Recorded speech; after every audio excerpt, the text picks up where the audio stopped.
Good morning, all of you. My name is Uma Bhatia, and this is the class of BHIE 141. And we are going to cover in this class Unit 9 and Unit 10. As in Unit 9, we are going to cover the new cultural movement after 1911. After 1911, so many new cultural movements were held at that time in China. And if we are talking about culture, then we are going to think about Confucianism. Okay, Confucianism and traditional Chinese society, and the new cultural society which were developed when new philosophers and the ideas of philosophers, and what was the role of students and the new youth, and attack on tradition, just like intellectual efforts. We are going to cover these points in Unit 9. The objectives which we are going to cover in this Unit 9, that hold of Confucian philosophy on China, reasons behind the advent of new culture after 1911. We are going to talk about the time period, that is 1911, after 1911, the components of new cultural movement, and the role of intellectuals in China's cultural revolution. Do you know who was Confucius and the ideology of Confucianism? The ideology of Confucianism had been practiced in China for more than 2000 years. However, a variety of factors led to the generation of such new ideas, just like which challenged not only the hold of Confucian ideology over the Chinese, but its very basis. The initial attempts for reform had been tried out very much within confines of Confucianism, with the exception of the Taipings, who had openly challenged and floated it. In this unit, we discuss the emergence of new culture in China after revolution of 1911. Just we are going to cover about the new setting. What was the new setting in China at that time after 1911, when the end of a dynasty, the subsequent tyranny and disruptions were no new experiences for the Chinese people. Their ancestors had faced periods of massive anarchy at various intervals. They had not only come out of such situations, but at times had also flourished. For the Chinese, the dynastic circle was an accepted feature of history. The downfall of Qing dynasty in 1911 was a different thing. It brought it brought to an end the emperor system. According to the Chinese, the emperor, as son of heaven, was the supreme ruler and remained so till he lost the mandate of heaven. What that happens? A new ruler and dynasty takes over. The struggle to emancipate women, the growth of cities with their factories, the development of business enterprises, a new system of education were on the one hand destroying traditional Chinese society, on the other remaking it into a modern one.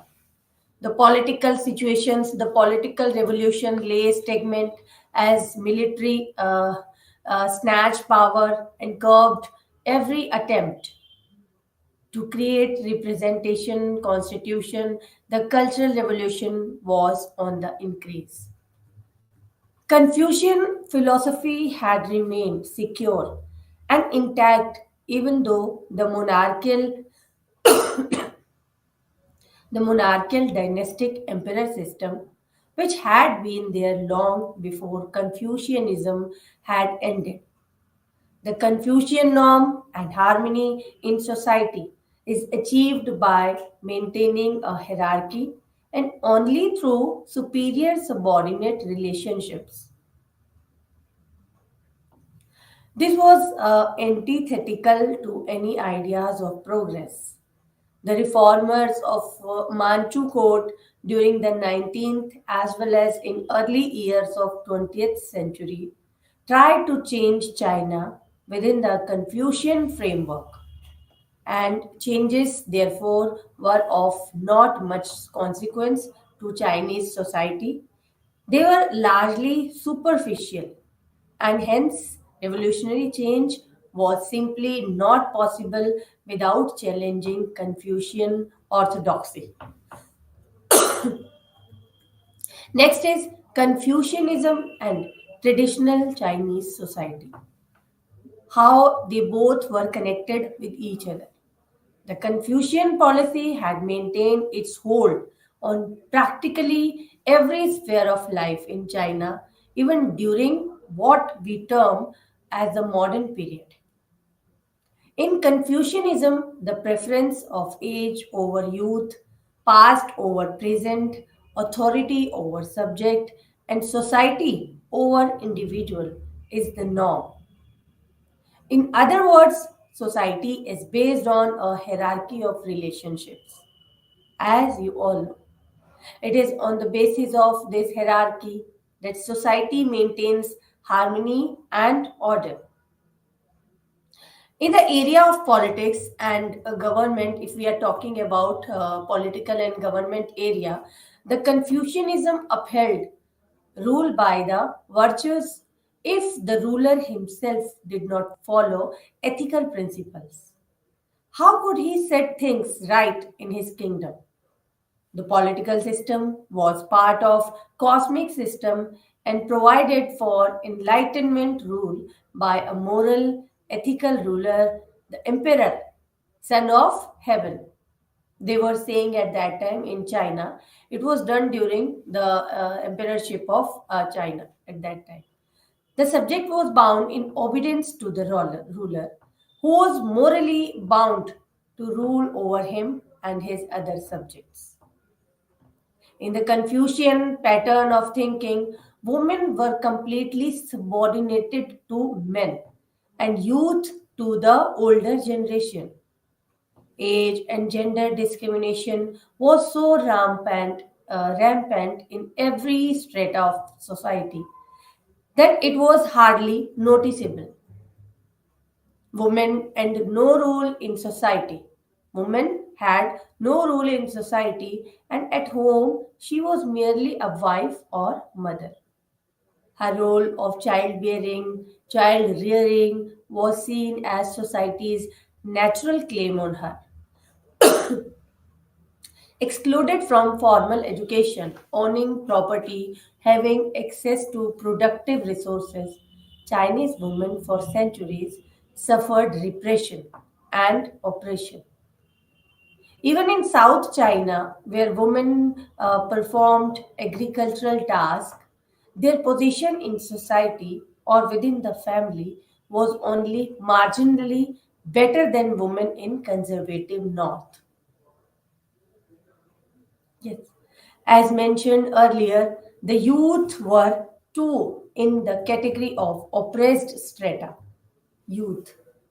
The tradition of PT demanded complete subordination of the younger generation to the older.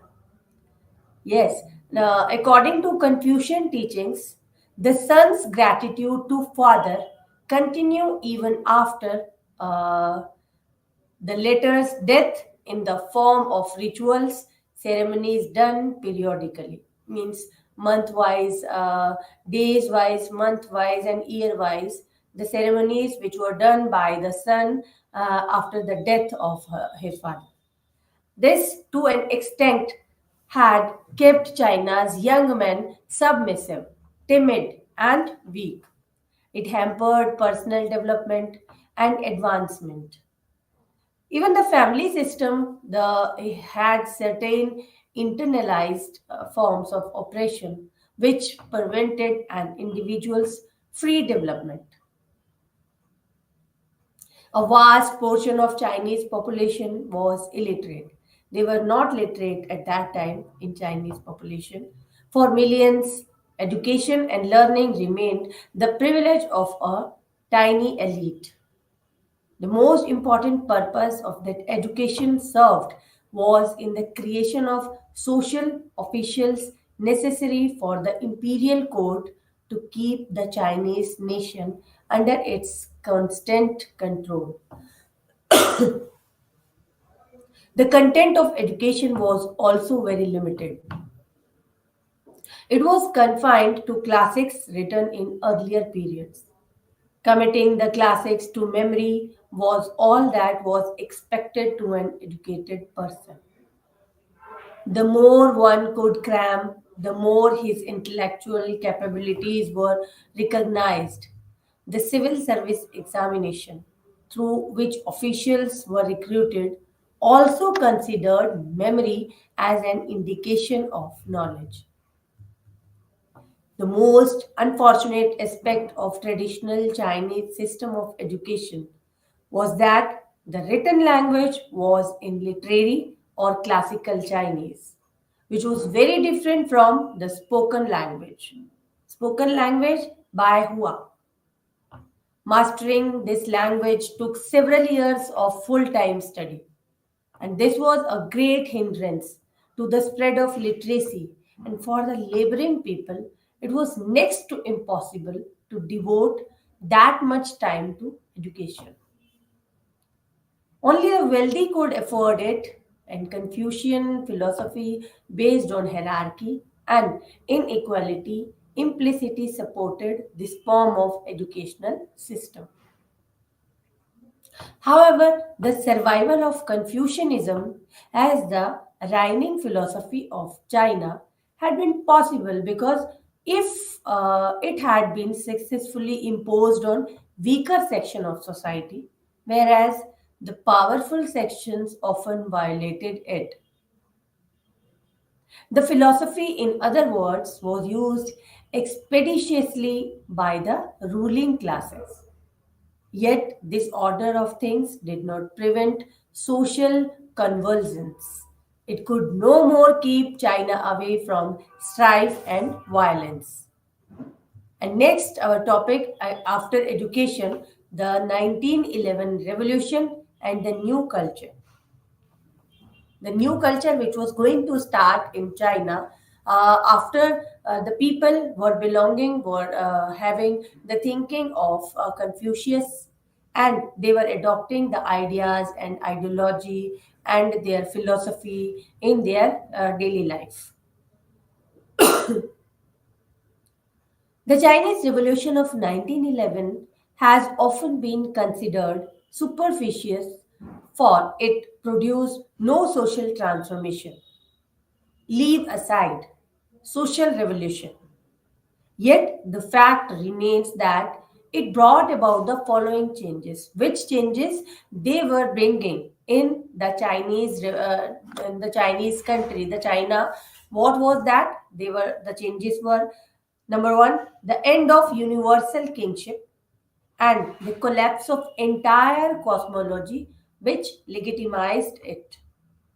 Number two, the fragmentation and militarization of power and authority throughout the society, often down to the local level. Number three, the loss of moral authority on many levels of that society. Number four, the concluding insecurity of local holders of power and wealth, both old and new. And last one is the failure of New Republic to establish its own basis of legitimacy. That was the main reason for behind the 1911 revolution, and many of these trends had been underway much before 1911. The end of the examination system for the civil service had itself had an enormous effect on the social role of literate. The cosmology of kingship had already been undermined by the evolutionary doctrines of Kang Yue, Yan Fu, Liang Qichao, and others.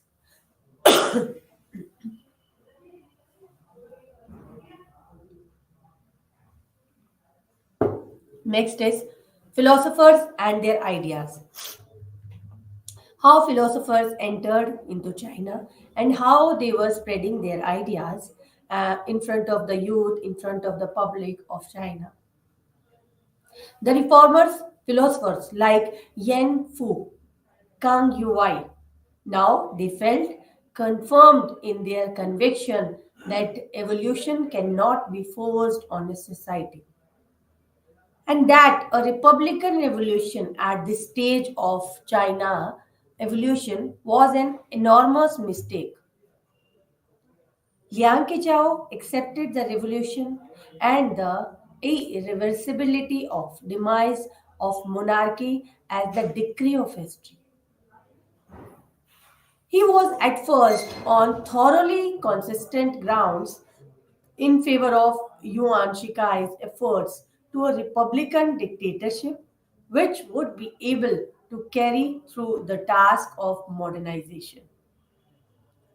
Kang, again, on thoroughly consistent evolutionary grounds, continued to believe that at this point only the symbols of monarchy could restore the center that had collapsed.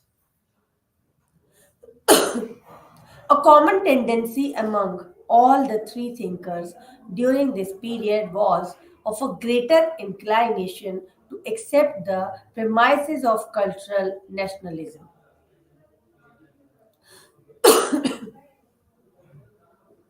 China, he argued, was still in a period of transition from a patriarchal to a military stage of society, and it still required a patriarchal faith. The responses of the active revolutionaries were diverse. They too demonstrated that their ideological commitments had not really been profound. Soon they got involved in the politics of unsavory warlord era. Sun Yat-sen tried to actively seek a base for political power. Those whose nationalism was primarily based on anti-Manchuism or the adherence of belief in national essence soon found that the Han race did not automatically achieve full restoration once the corrupt Manchus had been thrown out. Even those who were preoccupied with the preservation of national cultural identity could no longer hope that it might be preserved through political means. Next is the students. Earlier, we have studied about the philosophers and their ideas, how they spread their literary ideas and their ideology in front of the people. Next point is the student. Since the early years of 20th century, the number of students who had lived and studied abroad increased. Many had acquired education in the West and in Japan. Many young intellectuals were impressed by the Meiji Restoration in Japan. Western science, technology had been accepted by many as panacea for China's illness. All in all, there appeared on Chinese scene a group of people who were young, educated, politically conscious, socially aware, and progressive in their approach.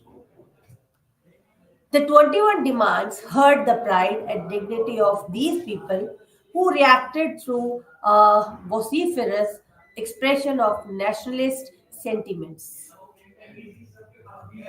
Yuan Shikai's attempts to restore monarchy had also worried them, though small in numbers but powerful in articulation. This strata led the May 4th movement, making anti imperialism as its basic plank on which rested the pillars of science, democracy, socialism. Let us also briefly mention about the Peking University, which was opened in China, the Peking University, Beida, that was established in 1895.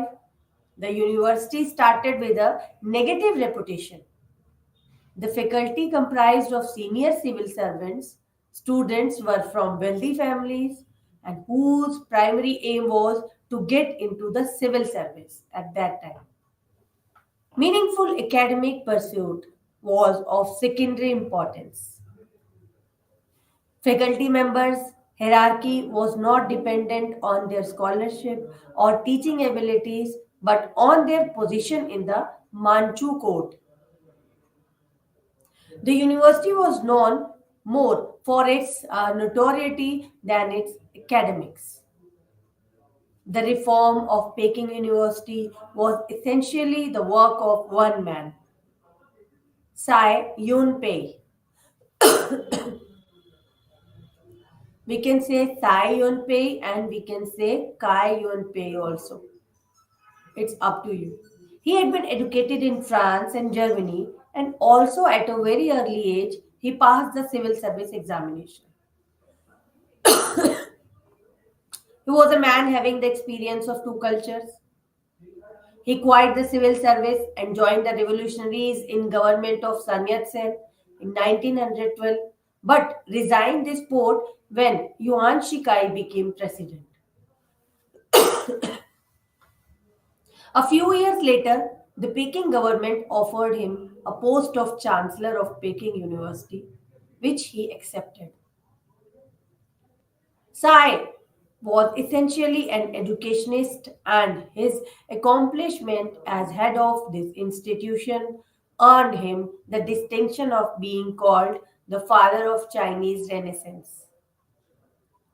He appointed the best available scholars for faculty positions and next is he appointed the best available scholars for faculty positions, defended academic freedom from government pressure, and made the university a forum for free and open debate where students and professors were equally participants. Amongst the men he appointed to various faculties were Chen Duzi, Hu Shihan, Li Dazo. Two of them later became founder members of Chinese Community Party. And with the help of Tsai's reforms, Peking University not only flourished academically but also became the center for debates and discussions between teachers and students and the intellectuals also. A group of new thinkers emerged and it won the student support, and together challenging the conservation of China, they called for modernization. And next, one reformer had said, Lucien Bianco, what he was telling, the May 4th movement was a youth movement in which professors in their 30s, their students, followers, sought with young men's passion to impose young men's values on their society. In addition to Peking University, in addition, in addition to Peking University, the new culture movement was further developed and spread through the journal New Youth. And who was the New Youth at that time? Let's discuss about the New Youth. Another feature of intellectual and literary revolution was the publication of Sin Ching Nin or New Youth. Now we can say in other words New Youth. And they were saying this word in Chinese language Sin Ching Nin. The most spectacular and the most often noted aspect of this intellectual transformation, what was that? The literary revolution. The literary revolution was at first just the work of writers and the publicists. In January 1970, Hu Shi proposed that all writings here would be in the spoken language and not in classical Chinese. Who was saying this? Who? She. This was indeed a revolution in education as it made learning and knowledge accessible to more people so that all people can read, all people can educate themselves. The living language was the only medium through which the common people could communicate. Hushi's proposal, which found favor among many intellectuals, had a social goal at that time. With literature becoming more accessible to people, Hushi also urged that what he was urging that time, it should be more directly concerned with people's lives. And this literary revolution, he felt, need not remain limited to linguistic reform that create new literature, new cares, and new styles. It was a new youth which first published Who She Viewpoint. This was formally endorsed by its editor, Chen Duzhei, who had founded the magazine in 1915 in Shanghai. Chen had got many leading anti established intellectuals join its editorial committee. Now, who was saying this? One example of its perspective tone in evident from Chen's six principles to be observed by the youth. Six principles. He said, be independent, not submissive, progressive, not conservative, outspoken, not reserved, cosmopolitan, not parochial, practical, not formalist, scientific, not imaginative. These six principles he was saying to principal to follow. These six principles. As reflected in its name, its influential magazine was all set to create a new youth. It called on all Chinese youth to be everything their parents were not, to be progressive, scientific, independent. It addressed itself to the young men and women educated in the new schools and in the new thought. Many of them had studied in Japan, in Europe, in USA. They had been exposed to the free exchange of ideas, Eastern and Western, old and new. They knew that 1911 had rid China only symbolically of the old officialdom or of authority, and that China was still an easy mark for imperialist power. The people felt that, as stated simply by Chen, the salvation of China lay in a new culture based on science and democracy. Science and democracy both. What he was saying, Republican government in politics and science in the domain of ideas, these seem to be the treasure of modern civilization.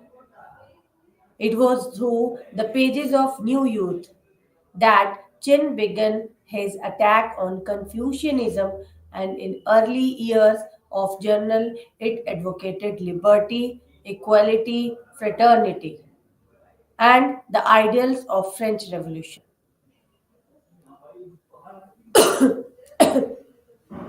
Next is attack on tradition and the intellectuals' efforts at that time.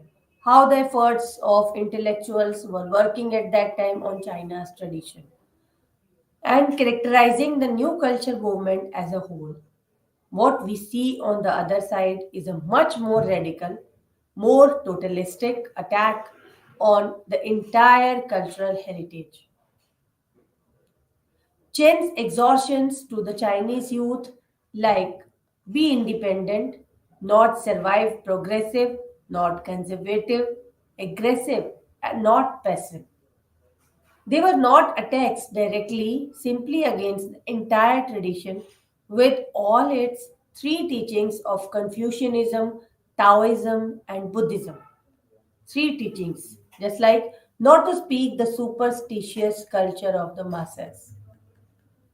Although the language of social Darwinist evolution was being invoked, but in the same sense of old society and old culture began to be treated as if they had paralyzed the soul of nation. Now, here too, there seems to be only a difference of degree between the new youth outlook and the that of pioneer of thinkers. Between thinkers and new youth. In confronting their dilemma, the pioneers had come to stress the role of Confucian ideas in changing the society. They were taking the Confucius ideas in changing the society, yet their educational approach was supported by the sense that changes were actually taking place or about to take place in the institutional infrastructure of society during the course of Manchu reform system. The diagnosis of new culture group before 1919 led them to feel that nothing but a change of Confuciusness could move the society. Next, one aspect of new culture movement before 1919, which was to have continuing implications for the future, was the sharp line it draw between politicians and intellectuals. Sharp line between them. Another vital and crucial aspect of new culture movement was the emergence of new literature. Here also we see the emergence of literature as a major autonomous area of human experience. Next, even the romantic creation group of Guo Moro, Yu Dafu, and others, which had ostensibly adopted the slogan. What was the slogan? Art for art's sake. Art for art's sake was deeply moved by concerns which were not strictly artistic. Romanticism was as a release from the repressive structures of traditional life had emerged before 1911. Even when the promise of political salvation dramatically receded the concern of the younger intellectuals with the meaning of their own personal lives, in a word, with when their faith in traditional values, both public and private, had sharply declined, that was to become an important dimension of new culture. In a sense, individualism in both its liberal and romantic senses now seems to have a direct impact on personal life of a degree, which was certainly not true for the pioneer generation, who still lived quite comfortably within the confines of conventional Confucian family values.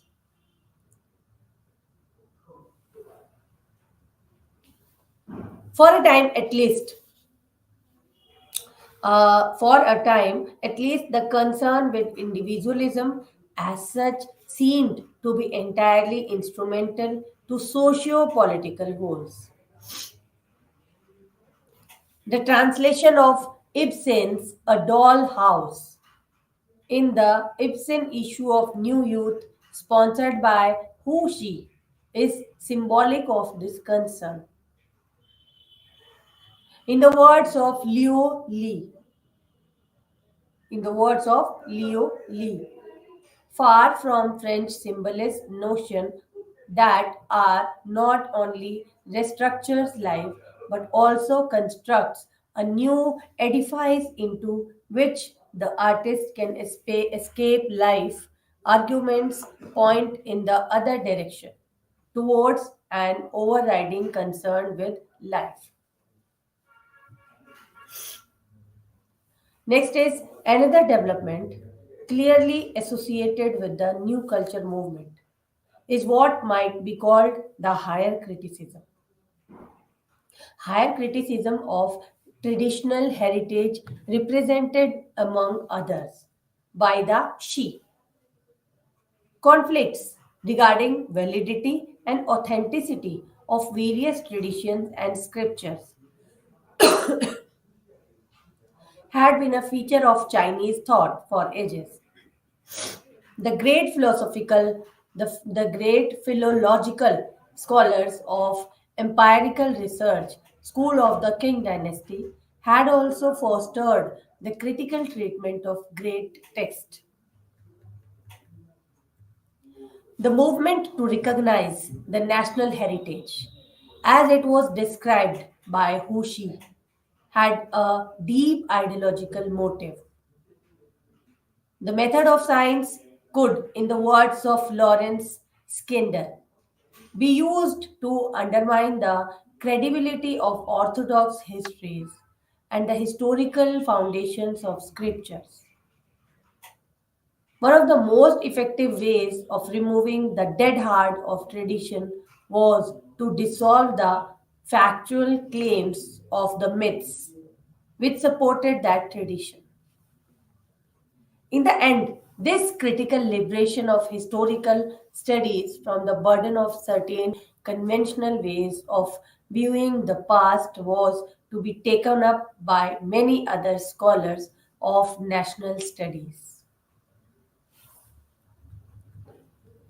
And next is there was the presumed scientific method of King's scholarship. The beginning of logic in China, ancient thought. In the case of Hushi, the vital vernacular literature of the past, which was in such striking contrast to the descendant formalistic classical literature of the elite. Despite of the shared premises of movement, when we juxtapose the names of some of its protagonists, Hushi, Chen Duzui, Lu Zun, we become actually conscious of profound differences among them. As a young student before 1911, who she had already been profoundly interested in and influenced by social Darwinist ideas of Yen Fu and Liang Qizhao. His happy experiences as a student in USA and his context with the philosophy of John Dewey then seem to have led him by a kind of smooth evolution to his own version of Chen Duzui famous formula, Mr. Science, Mr. Democracy. A formula which once it had been set forth was to remain essentially unchanged, and Yen Fu's conception of science as a kind of simple inductionism was to provide a bridge to Devi's experimentalist concept and who she is only life experience in early 20th century America was to provide him with a happy image of democracy in operation, even though he also enthusiastically accepted Devi's more advanced critical view of true democracy. In John Davies' philosophy, science and democracy were inseparable values. The experimental method of science, in its reliance on tentative hypotheses, applied to the study of problematic situations, represented a rejection of all spiritual authority and all pre established dogma, whether religious, political, or metaphysical. That's why it was the very basis for the accession of freedom. If man would cooperate together to apply the methods of science, which had been so successfully applied to the study of human cultural problems, an area still subjugated to the empire of dogma. The end of liberty, equality would be brought close to realization.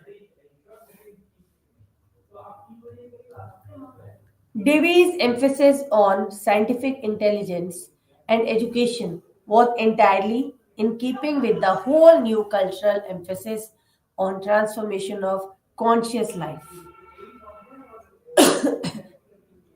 It was that's why entirely appropriate then that when Hu Shi returned to China in 1917, he should have become closely associated with the movement.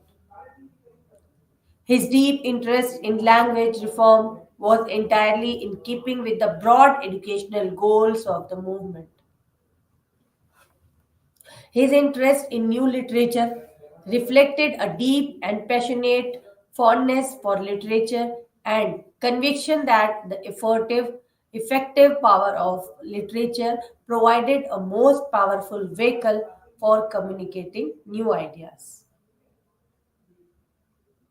When one surveys his life to retrospect, one cannot but feel that she is pronounced literary and scholarly concern reflected personal inclinations as well as the sincere belief that recognizing the national heritage. When we turn to Chen Duzui, we find that while he actually created the formula, what formula? Mr. Science and Mr. Democracy. His view of both these categories was different in subtle ways from that of Hushi. The fact that the Western influence, which had been predominant in his case, had been French rather than Anglo American, was not insignificant. Science was a corrosive which could be used to undermine traditional value. The fact that the forces of evolution seemed to have completely botched down in China led him to moments of deep depression. Yet, like she was basically who he was basically able to confine scientific determinism with a strong faith in the powers of an intellectual elite. Similarly, Hu Shi's conception of scientific method seems to have rendered him impervious to the appeal of nation of total revolutionary transformation. While Chen, who greatly admired the French Revolution as a fountainhead of modern democracy, was probably inherently more vulnerable to the appeal of revolutionary transformation in spite of his thoroughly anti political cultural approach during the period before 1990. During the period of close collaboration between the two, 1917 to 1919, there was nevertheless a great resemblance in their views on individual, on ingredients of democracy. Next is the consequences of May 4th incident.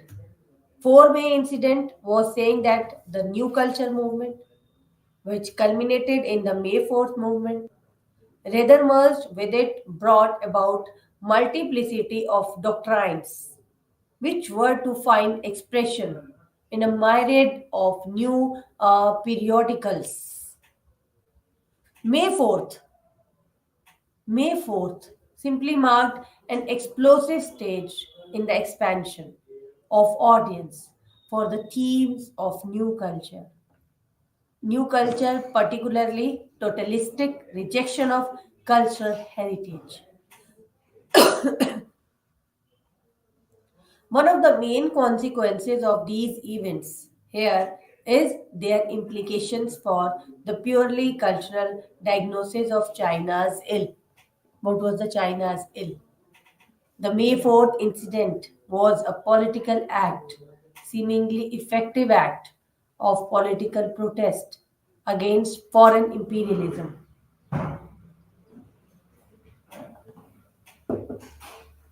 For a time, it was also a kind of mass movement. The new cultural leaders had in the past been mainly concerned with China's domestic ills. Their thought had not, on the whole, led them to moralistic judgments of the behavior of imperialist powers or to attribute China's ills primarily to foreign causes. Even the even a political Hushi was forced by the events of May 4th to reassess his posture. The immediate effect was to raise his hopes that the cultural transformation, which to his delight already seemed to have taken place among intellectuals, would flow not into politics but into a social movement. John Davy, who was himself in China in 1919, he encouraged this hope by his own observation that the students' organizations have gone into popular education, social and philanthropic service, and vigorous intellectual discussion. Who she spoke of masses of educate, movement to emancipate, social school to reform. The assumption of seems to have been at the outset that all these goals might be pursued while bypassing the intractable fact of political military power as they existed in China. The other sides of Hu Xin's political proposals were his calls for a government of good men, government with plan, already pointed to the gave problem of how to relate science to democracy in China, gave China's situation. He could only hope that man of scientific enlightenment might bring their influence to bear on established censorers of power. Sun Yat-sen and his entourage were on one of the groups better able to take advantage of nationalist political fervor which pervaded the young during May 4th. During the whole bleak period from 1911 to 1919, he had not been diverted from his politics goal of establishing a strong central government. However, in effecting his method, he did not give into the new cultural involvement with China's culture. On the contrary, even before 1911, he was convinced that national pride in the achievements of the past must be fostered, and he had even developed definite ideas of what was to be prized. During the years of growing bitterness after 1911, he had devoted a good deal of attention to the problem of how to create a disciplined, unified vanguard party in China. In general, his faith in constitutional democracy of type gradually Western type gradually declined. It is therefore not surprised that Sun Yat-sen and some of his closest disciples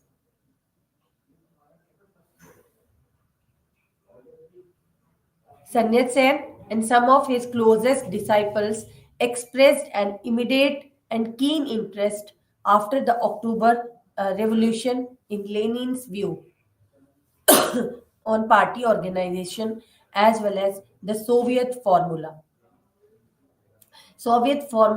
for dealing with military power. Some of his younger followers proved remarkably receptive to the Leninist theory of imperialism as an analysis of Western behavior. The Russian Revolution and its doctrine was one of the newer additions to doctrinal and philosophical storehouse of May 4th period. Lenin theory became gradually popular in China. A new breed among the intellectuals emerged as communists, spreading a new scientific culture through mass mobilization became their aim. This mass mobilization was to be a source of political and military power too. It need not be added that the new cultural perspective of period before 1919 was hardly oriented to mass political mobilization, however sincere its ultimate commitment to mass education might have been. In this period, 1911 to 1919, the Qing dynasty in 1911 and the May 4th incident of 1919 was marked. On the one hand, by political strife, economic instability, social tensions, but on the other hand, new culture was also emerging in the midst of this uncertainty and chaos. Uh, Probably this seemingly negative state of affairs brought about culture on the agenda of those seeking a better future for China.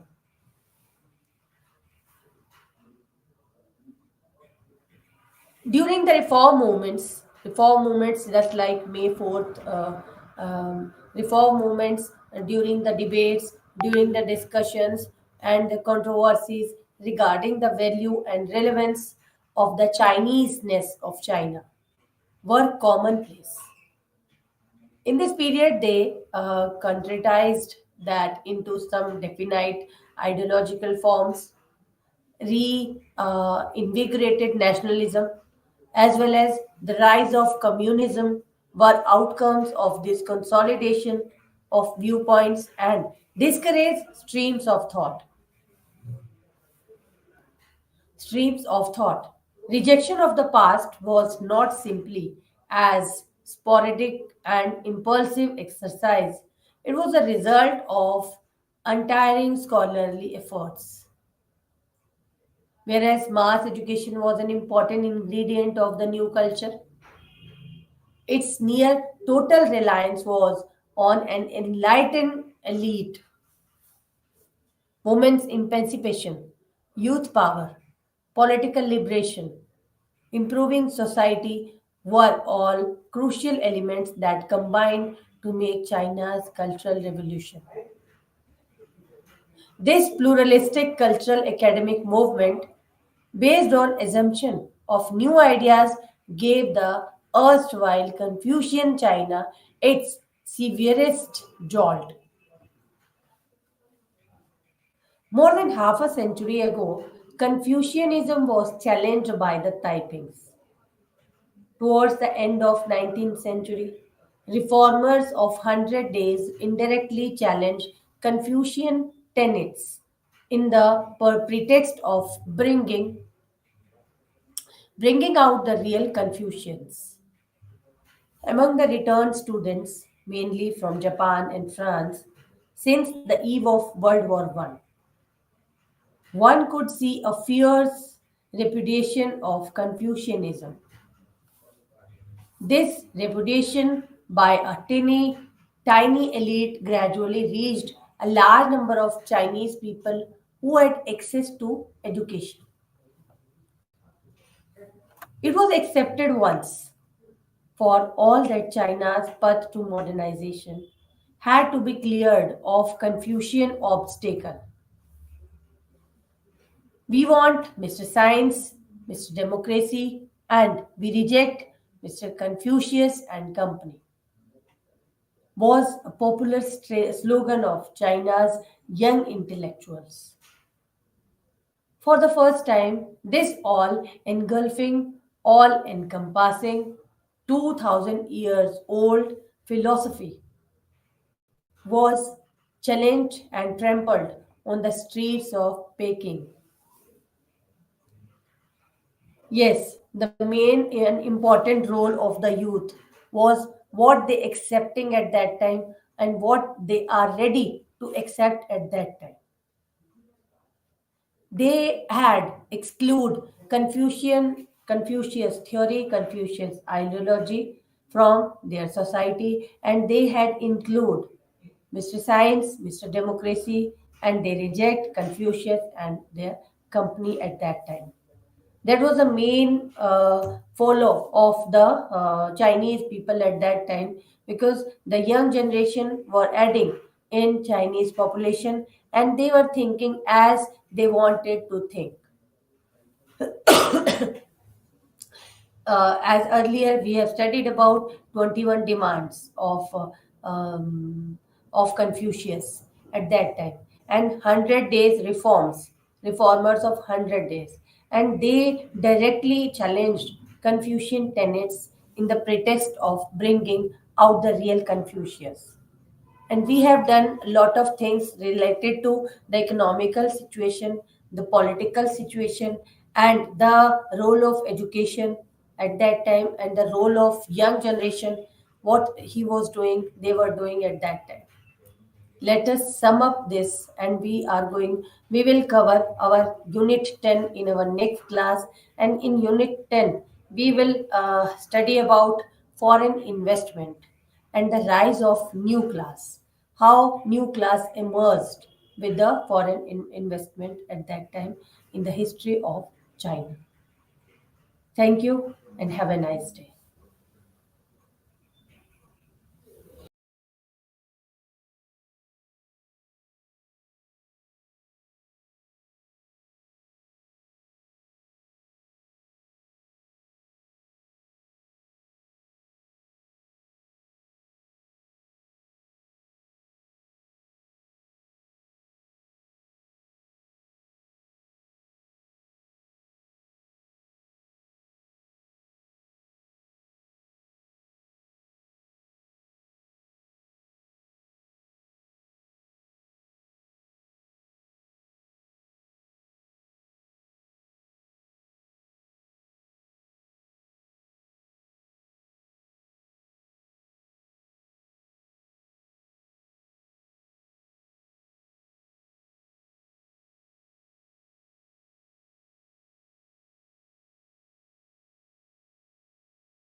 I am Dr. Anjaya, Professor of History, Usmania University, from Hyderabad IGNOU regional centre. ఈరోజు మన live ఛానల్లో బిహెచ్ఐసి 133 బుక్లో నుంచి history of India from 1206 to 1707 బుక్లో నుంచి unit number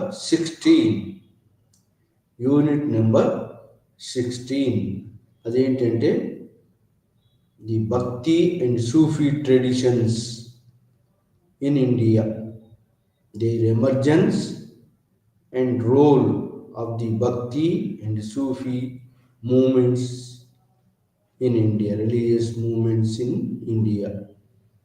అది మనం ఈరోజు లైవ్ ఛానల్లో మనం డిస్కస్ చేయాల్సినటువంటి ఒక టాపిక్. ఫస్ట్ భక్తి మూమెంట్, లేటర్ సూఫీ మూమెంట్. భక్తి movement is originated first during the ancient period. The Bhakti movement is originated against the Brahmin domination. The protest movement is emerged against the Brahmin domination by the Buddhist and Jains in 6th century BC. So, against the Brahmin domination, the Buddhist and Jains propagated equality of men and women and opposed the distinctions, caste distinctions. So, against the Vedic Brahmanism, the Bhakti Hinduism emerged. Due to this protest movement in ancient India, Bhakti Hinduism is emerged. Bhakti, devotion to the God. Devotion to the God is enough for the salvation. Salvation means మోక్షం. మోక్షం పొందడానికి భగవంతుడికి అందరూ సమానులే, ఏ caste ఏది లేదు, అందరూ సమానులైన ఒక మూమెంటు రిఫార్మ్ హిందూయిజం తీసుకొచ్చింది. రిఫార్మ్డ్ హిందూయిజం ఆర్ దేనికి అగెనిస్ట్గా? బుద్ధిజం, జైనిజం, క్రిటిసిజం అగెనిస్ట్గా రిఫార్మ్డ్ హిందూయిజం వచ్చింది. ఆ రిఫార్మ్డ్ హిందూయిజం ఎక్కడ వచ్చిందంటే ఫస్ట్ ది సౌత్ ఇండియాలో 7th to 10th century మధ్యలో, 11th century, 7th to 11th century మధ్యలో ఈ యొక్క భక్తి హిందూయిజం అనేది సౌత్ ఇండియాలో వచ్చింది. ఆ సౌత్ ఇండియాలో వచ్చిన భక్తి మూమెంట్లో ఈ distinctions of men and women eradication చేయడంతో పాటు ఇది క్యాస్ట్ సిస్టంలో కూడా డిస్టింక్షన్స్ ఉండొద్దు అని చెప్పి భక్తి మూమెంట్ అనేది సౌత్ ఇండియాలో వచ్చింది. ఆ 7th to 11th century మధ్యలో వచ్చింది. ఇది ఈ సౌత్ ఇండియాలో. దాన్ని ఏమంటారంటే Nayanar Shaivite moment, Alvar Vaishnavite moment అంటారు. Bhakti moment in the south India. Nayanar Shaivite moment and Alvar Vaishnavite moment, ఈ రెండు కూడా love, devotion to the god is enough.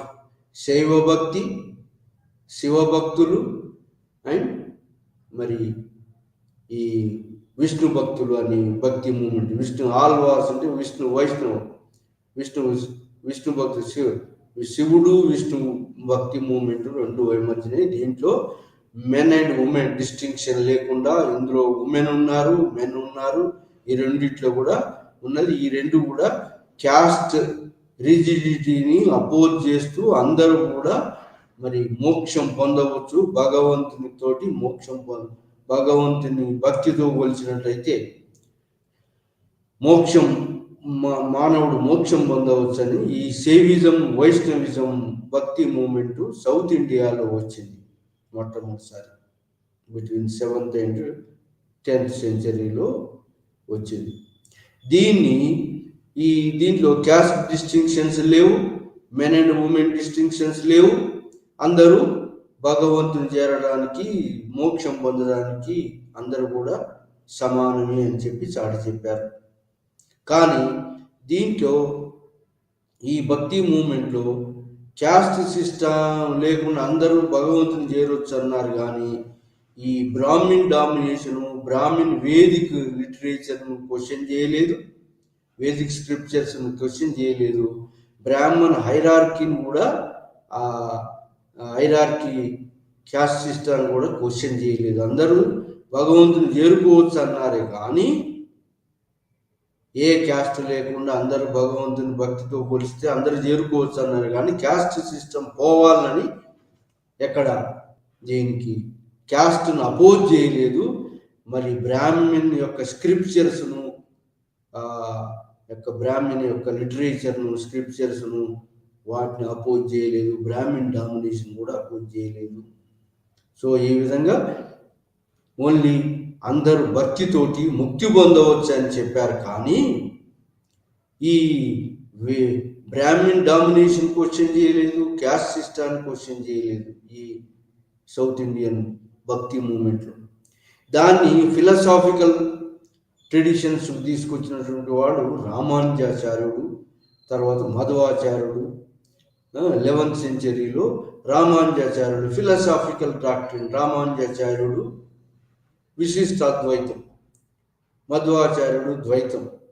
విశిష్టాద్వైతంలో ఏం చెప్పాడంటే భగవంతుడు భక్తుడికి గుణాలు వేరుగా ఉంటాయి, భక్తుడు భగవంతుని చేరుకోవడానికి విశిష్టమైనటువంటి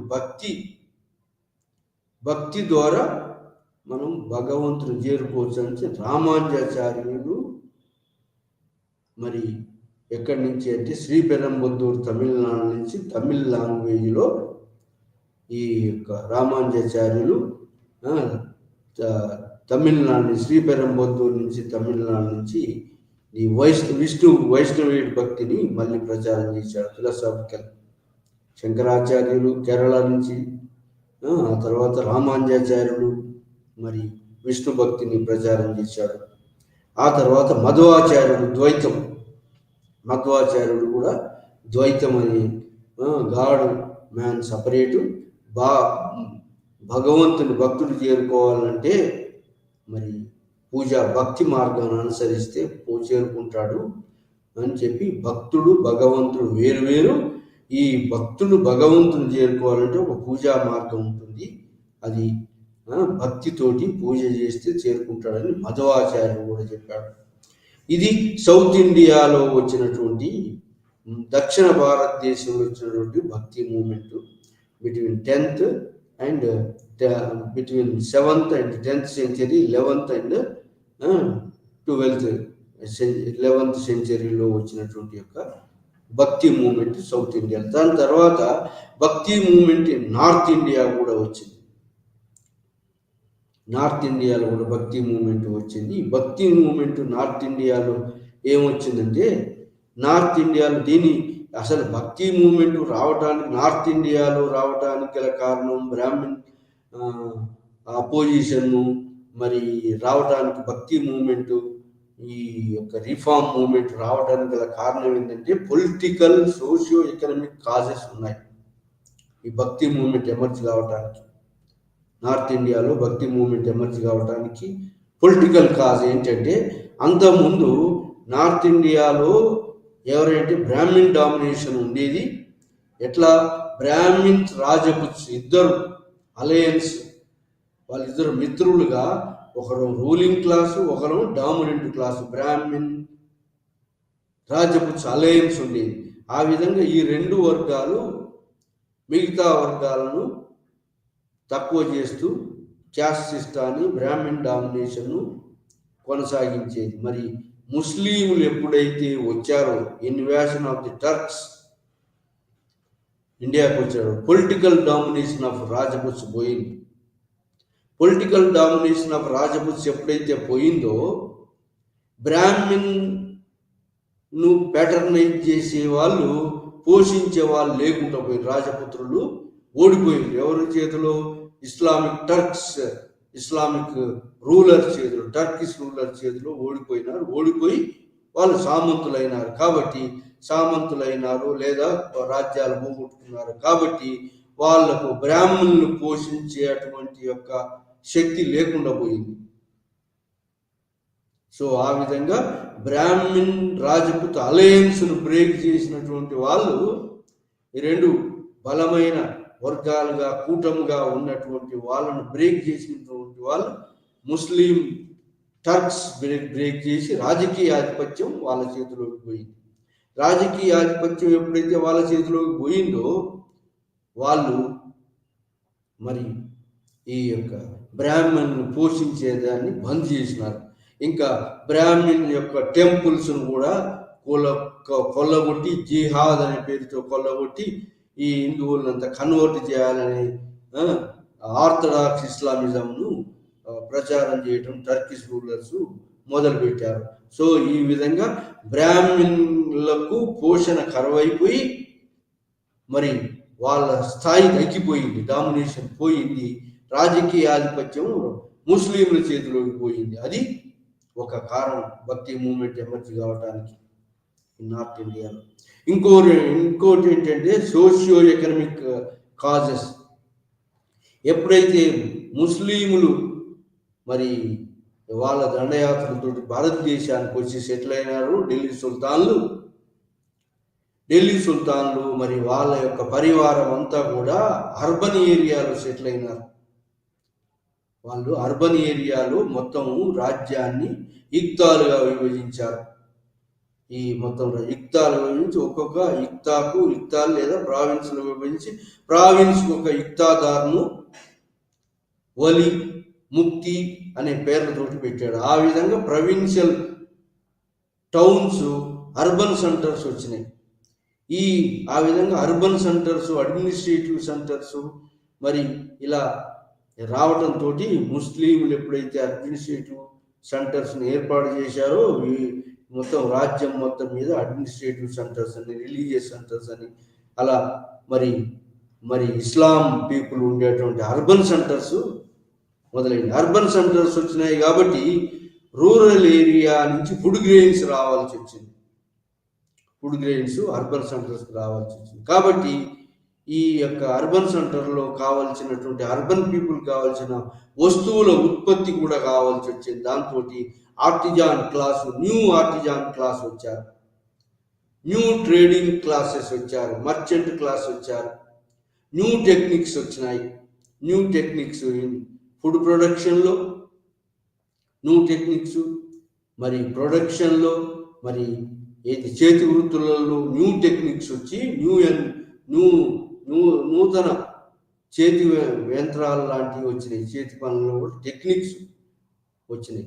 టెక్నిక్స్ వచ్చి అర్బన్ సెంటర్లో గ్యాదర్ కావటం మొదలైంది. ట్రేడర్స్, మర్చెంట్స్ ఎప్పుడైతే అర్బన్ సెంటర్స్ వచ్చినాయో అర్బన్ సెంటర్లో మర్చెంట్, ట్రేడర్స్ మరి ఇంతకుముందు రిజిడిటీగా ఉన్న సొసైటీలో ఉండకుండా వాళ్ళు ఫ్రీ సొసైటీలో మర్చెంట్స్గా, ట్రేడర్స్గా డబ్బు సంపాదించారు. కాబట్టి ఇంతకుముందు ఉన్న రిస్ట్రిక్షన్స్గా రిలీజియస్ రిస్ట్రిక్షన్లో ఉండాల్సిన పని లేకుండా పోయింది. ఆ విధంగా ఎకనామిక్ చేంజెస్ ఎప్పుడైతే వచ్చినాయో, growth of trade and commerce and urban centres ఎప్పుడైతే వచ్చినాయో సోషల్ చేంజ్ కూడా సొసైటీలో కూడా ఇంతమున్నటువంటి యొక్క రిస్ట్రిక్షన్స్, బ్రాహ్మిన్ డామినేషను అవన్నీ క్వశ్చన్ చేయటం మొదలుపెట్టారు ఈ new social classes.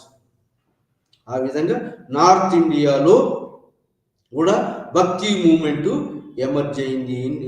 Interaction to the ఇస్లాంలో మరి ఈ ఎక్కువ తక్కువ అనేటువంటి యొక్క డిస్టింక్షన్ లేదు, అందరూ ఆ సమానులైనటువంటి యొక్క పద్ధతి ఇస్లాం రిలీజియన్లో ఉంది.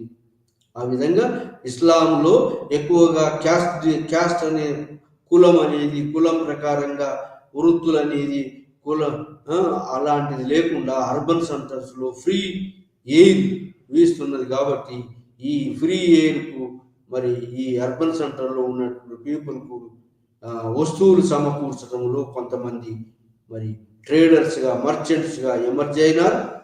ఎవరు? హిందువులు ఎమర్జ్ అయినారు. మరి ఆ విధంగా అర్బన్ సెంటర్లో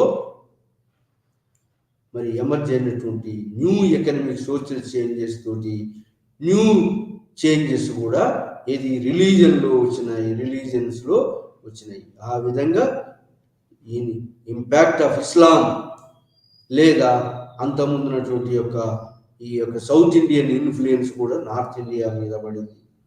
సో ఆ విధంగా నార్త్ ఇండియాలో రెండు మూమెంట్స్ వచ్చినాయి. నార్త్ ఇండియాలో ఈ యొక్క చేంజెస్ రావడం వల్ల, పొలిటికల్ ఎకనామిక్ సోషల్ చేంజ్ రావటం వల్ల రెండు మూమెంట్స్, బలమైన మూమెంట్స్ మరి నార్త్ ఇండియాలో రావటం జరిగింది. ఒకటి, నార్త్ ఇండియాలో వచ్చినటువంటి మొట్టమొదటి మూమెంట్ ఏంటంటే మోనోథిస్టిక్ మూమెంట్ అని. మోనోథిస్టిక్ అంటే భగవంతుడు ఒక్కడే, ఇస్లాం యొక్క ఇంటరాక్షన్ తోటి భగవంతుడు ఒక్కడే, క్యాస్ట్ డిస్టింక్షన్స్ లేవు అని మోనోథిస్టిక్ మూమెంట్ ఒకటి వచ్చింది. వైష్ణవేట్ మూమెంటు, విష్ణు భక్తి అనేటువంటి మూమెంట్ ఒకటి వచ్చింది. రెండు మూమెంట్స్. మోనోథిస్టిక్ మూమెంట్స్ అంటే రామానందుడు మొట్టమొదటిసారి 14th సెంచరీలో మరి ఈ యొక్క భక్తి మూమెంటు రామానందంతో మొదలైంది. రామానందుడు మొట్టమొదటి వాడు భక్తి మూమెంట్ ఏంది. ఈ రామానందం కన్నా ముందు కూడా భక్తి సెయింట్స్ ఉన్నారు. ఎక్కడ జ్ఞానేశ్వర్ ఉన్నాడు, నామదేవ్ ఉన్నాడు, నింబార్కర్ ఉన్నాడు, ఆ తర్వాత రామానందుడు. సో ఈ విధంగా రామానందుడు ఏది బ్రాహ్మణుడు అయినప్పటికీ వివిధ కులాల వాళ్ళను, ఏర్పాటు కులాల వాళ్ళను, కబీరు మరి రైదాసు, వీళ్ళు ట్యానర్, కబీరు వీవరు, ముస్లిం కన్వర్టి వీవరు, మరి రైదాసు, మరి సేన్, ఈ పైపా, వీళ్ళందరూ కూడా ఈ రామానందుని యొక్క ఫాలోవర్స్, మోనోథిస్టిక్ మూమెంట్ నడిపినటువంటి వాళ్ళు, రామానందుని శిష్యులు. ఆ విధంగా రామానందుడు బ్రాహ్మణుడు అయినప్పటికీ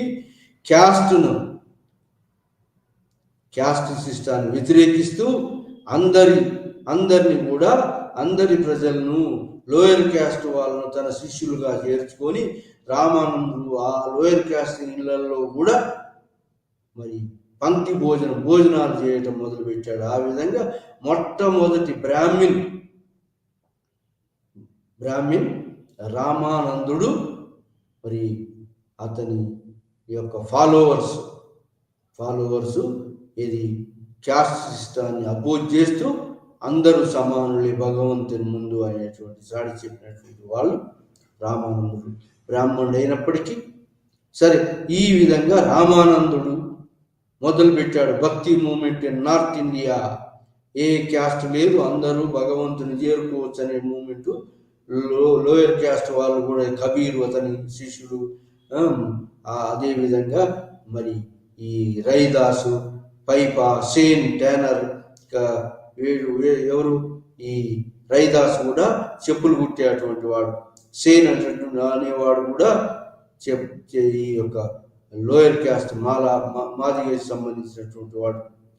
సో సేన్, పైపా అనేటువంటి వాడు, దాదూమియా ముస్లిం, ఇస్లాం అతని యొక్క ఈ విధంగా మోనోథిస్టిక్ మూమెంట్ మొదలైంది. ఇది నార్త్ ఇండియాలో మోనోథిస్టిక్ అంటే భగవంతుడు ఒక్కడే, ఏ క్యాస్ట్ లేదు, అందరూ సమానులే, అందరూ భగవంతుని కొలవడం ద్వారా భగవంతునిలో కలిసిపోవచ్చు, దేని ద్వారా, భక్తి ద్వారా సాల్వేషన్, మోక్షం పొందవచ్చు అనేటువంటి యొక్క భగవంతుడు ఒక్కడే. ఆ భగవంతుడు ఏ రూపంలో ఉంటుందంటే కబీర్ అంటాడు, రామ్, రహీం, అల్లా అందరూ ఒకటే కబీర్. అట్లనే కబీర్ కాకుండా ఇంకా గురు నానక్, మరి రైదాస్, మరి సేన్, రైదాస్ కూడా ట్యానర్, చెప్పులు కుట్టేటువంటి వాడు. మరి అదేవిధంగా సేన్, మరి పైపా, వీళ్ళందరూ మోనోథిస్టిక్ అంటే భగవంతుడు ఒక్కడే, అందరూ భగవంతుని దృష్టిలో సమానులే. మరి కాబట్టి ఏ క్యాస్ట్ సిస్టమ్ లేదు, క్యాస్ట్ను అపోజ్ చేసినటువంటి యొక్క వాళ్ళు వీళ్ళందరూ కూడా సన్యాసులు గారు.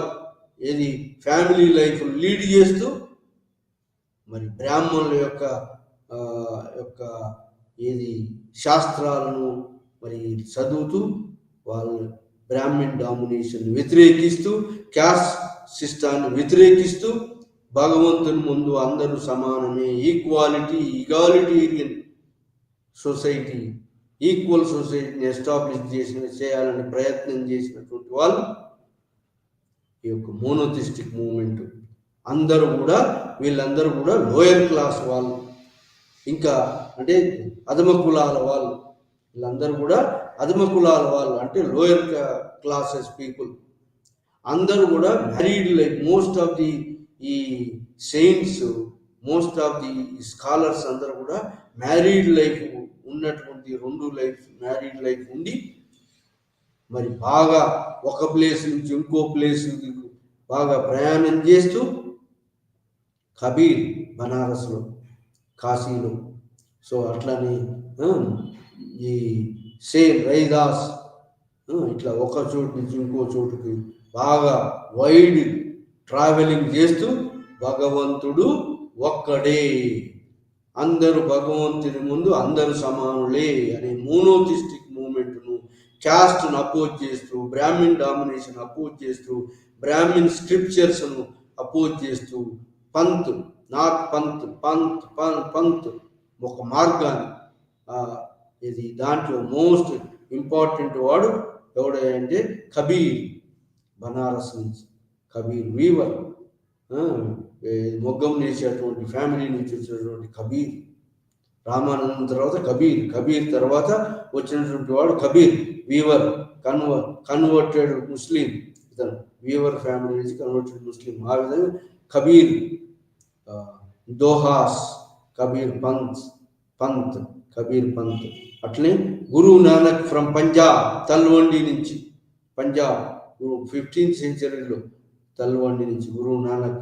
అట్లనే 15th centuryలో రైదాస్, అదే రైదాస్ ట్యానర్, అతను కూడా చెప్పులు కుట్టేవాడు. అదేవిధంగా Sen Pipa Dadumiya from Rajasthan and also from Nagaland, another Muslim. ఆ విధంగా రామ్, రహీం, అల్లా అందరూ ఒకటే, గోవింద్. అలా ఈ యొక్క మూమెంట్ను, ఇది మోనోథిస్టిక్ మూమెంట్ను నడుపుతూ ఈ విగ్రహారాధన అపోజ్ చేస్తూ, బ్రాహ్మిన్ స్క్రిప్చర్స్ను అపోజ్ చేస్తూ, బ్రాహ్మిన్ డామినేషన్ అపోజ్ చేస్తూ, అన్టచబిలిటీని రూపుమాపాలని, అందరూ సమానులే అనేటువంటి మూమెంటు మోనోథిస్టిక్ మూమెంట్. వీళ్ళందరూ లోయర్ క్లాస్కి సంబంధించినటువంటి వాళ్ళు. వీళ్ళందరూ కూడా బాగా ఒక చోటు నుంచి ఒక చోటికి బాగా వైడ్గా తిరుగుతూ ప్రచారం చేసి ఈ యొక్క భగవంతుడు ఒక్కడే, భగవంతునికి అందరూ సమానులే, భగవంతుని ముందు అందరు సమానులే, బ్రాహ్మిన్ స్క్రిప్చర్స్ అపోజ్ చేస్తూ, క్యాస్ట్ సిస్టాన్ని అపోజ్ చేస్తూ, మరి బ్రాహ్మిన్ స్క్రిప్చర్స్ను వేదాలను కూడా అపోజ్ చేస్తూ, మరి భగవంతుడు ఒక్కడే అన్నటువంటి ఒక ప్రబోధన చేస్తూ, భగవంతునికి మోక్షం పొందడానికి అందరూ సమానులే, అందరూ కూడా భక్తి ద్వారా మోక్షం పొందవచ్చు అనేటువంటి ఒక పంత్ Guru Nanak. Next great scholar from the monotheistic moment ఎవరంటే ఈ యొక్క గురు నానక్ ఫ్రమ్ పంజాబ్, ఖాల్సా. అది గురు నానక్ మూమెంట్. ఇది 5th గురు అర్జున్ పీరియడ్లో ఆది గ్రంథులు తయారైంది. ఈ ఆది గ్రంథులో ఈ మోనోథిస్ట్ మూమెంట్ నడిపినటువంటి వాళ్ళు పరస్పరం వీళ్ళు పొగుడుతూ, పరస్పరం గుర్తు చేసుకుంటూ, ఇది రామానందుడు కబీర్ రామానందుని గుర్తు చేస్తాడు, రామానందుడు కబీర్, మరి అదే రైదాసును కూడా గుర్తు చేస్తారు. సేన్ను, Pipa, Dadumiya from Rajasthan, monotheistic movement and also Nagaland. ఇలాంటి ముస్లింలు కూడా ఇందులో కొందరు ఈ యొక్క రామ్, రహీం, అల్లా అందరూ ఒకటే భగవంతుడు ఒక్కడే అని ప్రచారం చేసినటువంటి మోనోథిస్టిక్ మూవ్మెంట్ ద్వారా క్యాస్ట్ను అపోజ్ చేస్తూ, బ్రాహ్మిన్ డాగ్ను అపోజ్ చేస్తూ, వేదిక్ స్క్రిప్చర్స్ను అపోజ్ చేస్తూ, మరి సింపుల్ పాపులర్ లాంగ్వేజ్లో, పీపుల్స్ లాంగ్వేజ్లో అంటే ప్రజల భాషలో బోధనలు చేసి బాగా ప్రచారం తీసుకొచ్చినటువంటి వాళ్ళు ఈ మోనోథిస్టిక్ భక్తి మూవ్మెంట్ స్కాలర్స్. అందరూ కూడా ఈ అధమ కులాలకు చెందినటువంటి వాళ్ళు. సో ఆ విధంగా బ్రాహ్మణుని యొక్క స్క్రిప్చర్స్, బ్రాహ్మణుని యొక్క హైరార్కీ క్యాస్ట్ సిస్టాన్ని, ఈ అందరూ సమానం, men and women and all classes అందరూ సమానులే, భగవంతుని అందరూ చేరుకోవచ్చు అనేటటువంటి మోనోథిస్టిక్ పాపులర్ మూవ్మెంట్ను నడిపినటువంటి వాళ్ళు అందరూ కూడా లోయర్ క్లాసెస్ వాళ్ళు, married life, most of the scholars married life ఉన్నటువంటి వాళ్ళు పాపులర్ ప్రజల భాషలో ప్రచారం చేసినారు. నార్త్ ఇండియాలో వివిధ ప్రజల భాషలో ఏ రీజియన్లో ఉంటే ఆ రీజియన్లో ఆ లాంగ్వేజ్ని యూజ్ చేస్తూ ప్రచారం చేసి బాగా ప్రాచుర్యంలోకి మోనోథిస్టిక్ మూవ్మెంట్ను బాగా ప్రచారంలోకి తీసుకొచ్చినటువంటి వాళ్ళు. ఇది monotheistic movement of the north India. అదే కాకుండా Vaishnavite movement in north India and also in Bengal and also in Assam and Kashmir and north ఇండియాలో, మరి నార్త్ వెస్టర్న్ పార్ట్ ఆఫ్ ఇండియాలో కూడా మోనోథిస్టిక్ మూవ్మెంట్, ఈ యొక్క వైష్ణవేట్ మూవ్మెంట్ జరిగింది. వైష్ణవేట్ మూవ్మెంట్కు మొట్టమొదటిగా మరి ఎక్కడ అంటే బనారస్లో, వైష్ణవేట్ మూవ్మెంట్ కాశీలో వైష్ణవేట్ మూవ్మెంట్కు మరి ముఖ్యమైన కర్త ఎవడంటే రామానందుడు. ఆ తర్వాత వల్లభాచార్యుడు, తెలుగు బ్రాహ్మణ్ వల్లభాచార్యుడు.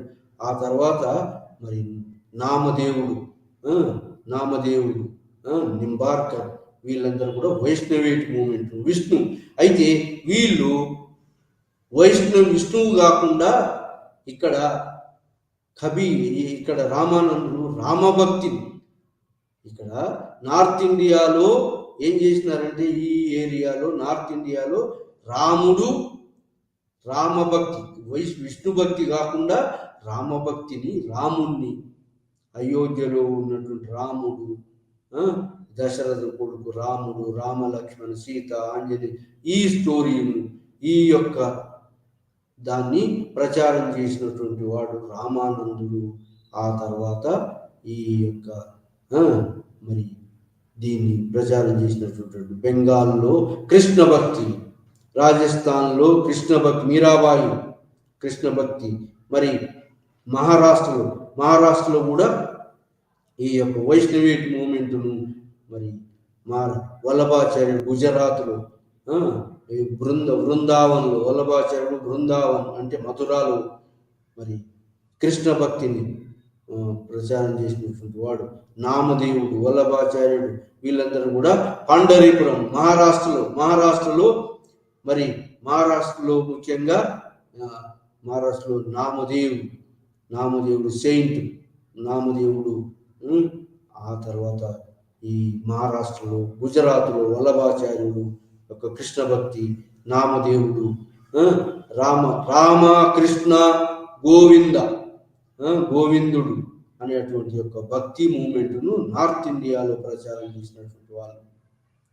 ఆ విధంగా నార్త్ ఇండియాలో రామభక్తిని, మరి తులసీదాస్ రామభక్తిని, సూర్దాస్ కృష్ణ భక్తిని, మీరాబాయి కృష్ణ భక్తి, కృష్ణ కల్ట్, రాధాకృష్ణ కల్ట్, రాజస్థాన్లో రాధాకృష్ణ కల్ట్, మరి మథురాలో రాధాకృష్ణ కల్ట్, గుజరాత్లో రాధాకృష్ణ కల్ట్, మరి బెంగాల్లో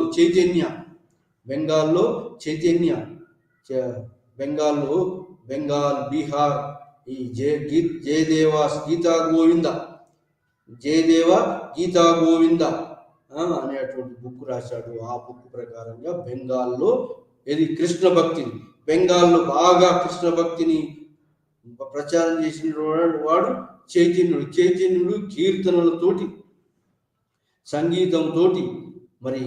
సంగీతంతో మరి పాటలు పాడుతూ ఈ విధంగా వైష్ణవేట్ మూమెంట్ను నార్త్ ఇండియాలో మరి మహారాష్ట్రలో ఏకనా సమర్థ రామదాస్ తుకారం భక్త తుకారం వీళ్ళిద్దరు సమర్థ రామదాస్ భక్త తుకారం శివాజీకి గురువులు. సో ఆ విధంగా మహారాష్ట్రలో మరి కృష్ణ భక్తిని, మరి రామభక్తిని, మరి ఈ భక్తి మూమెంట్ను బాగా ప్రచారం చేసినటువంటి వాడు సంత్ జ్ఞానేశ్వర్. సంతులు అంటారు వీళ్ళని, సంత్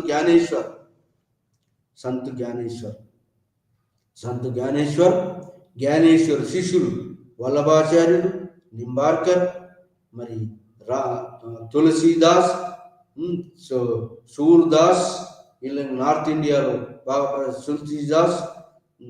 తులసీదాస్ రామభక్తి, సూర్దాస్ కృష్ణ భక్తి, మీరాబాయి రాజస్థాన్లో ఉన్న మీరాబాయి కృష్ణ భక్తి. సో ఆ విధంగా మరి ఈ యొక్క రామభక్తిని, కృష్ణ భక్తిని, వల్లభాచార్యుడు కృష్ణ భక్తి, మధుర అండ్ గుజరాత్ కృష్ణ భక్తిని ప్రచారం చేసినటువంటి వాడు.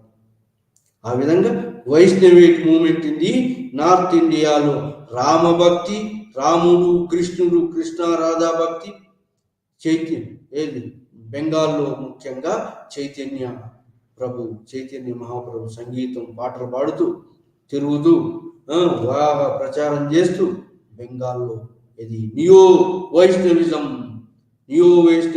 అంటే ఏంటంటే ఈ వైష్ణవ క్యాస్ట్ సిస్టాన్ని అపోజ్ చేస్తూ అందరూ సమానులే అటువంటి యొక్క మూమెంట్ నడిపినటువంటి వాడు చైతన్యుడు. ఈ యొక్క చైతన్య యొక్క ప్రభావం బెంగాల్, బీహార్ అండ్ ఒడిశా ప్రాంతంలో కూడా ఈ యొక్క క్యాస్ట్ సిస్టాన్ని అపోజ్ చేస్తూ అందరూ సమానులే అనేటువంటి యొక్క ఉద్దేశం వైష్ణవేట్ మూమెంట్ ఆర్ కృష్ణ భక్తి కల్ట్ ఈ బెంగాల్, బీహార్ అండ్ ఒడిశాలో బాగా పాపులర్ చేసి, పూరిలో బాగా పాపులర్ చేసినటువంటి వాళ్ళు ఈ చైతన్య మహాప్రభు యొక్క శిష్యులు బాగా జరిగింది. అట్లనే మరి ఈ యొక్క జమ్మూ కాశ్మీర్లో శైవ మూమెంట్ యొక్క ఇన్ఫ్లుయెన్స్ జరిగింది.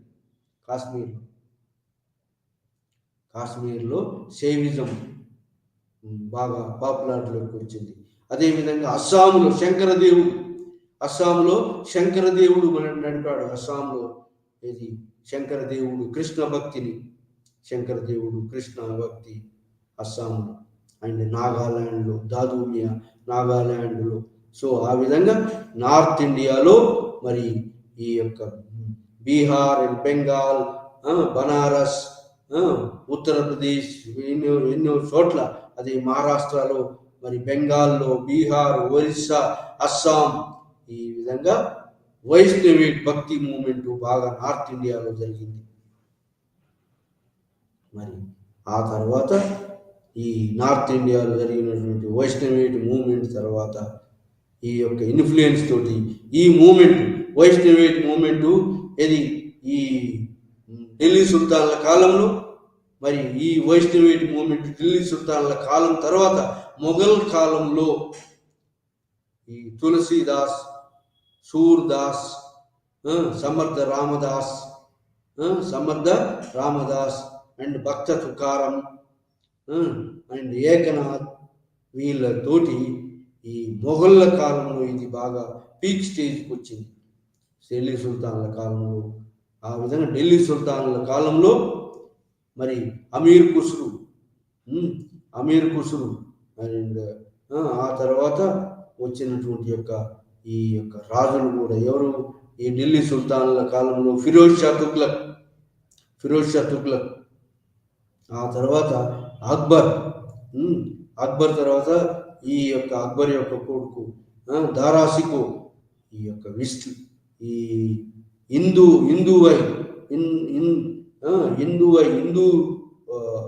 లాంగ్వేజ్, హిందూ స్క్రిప్చర్స్,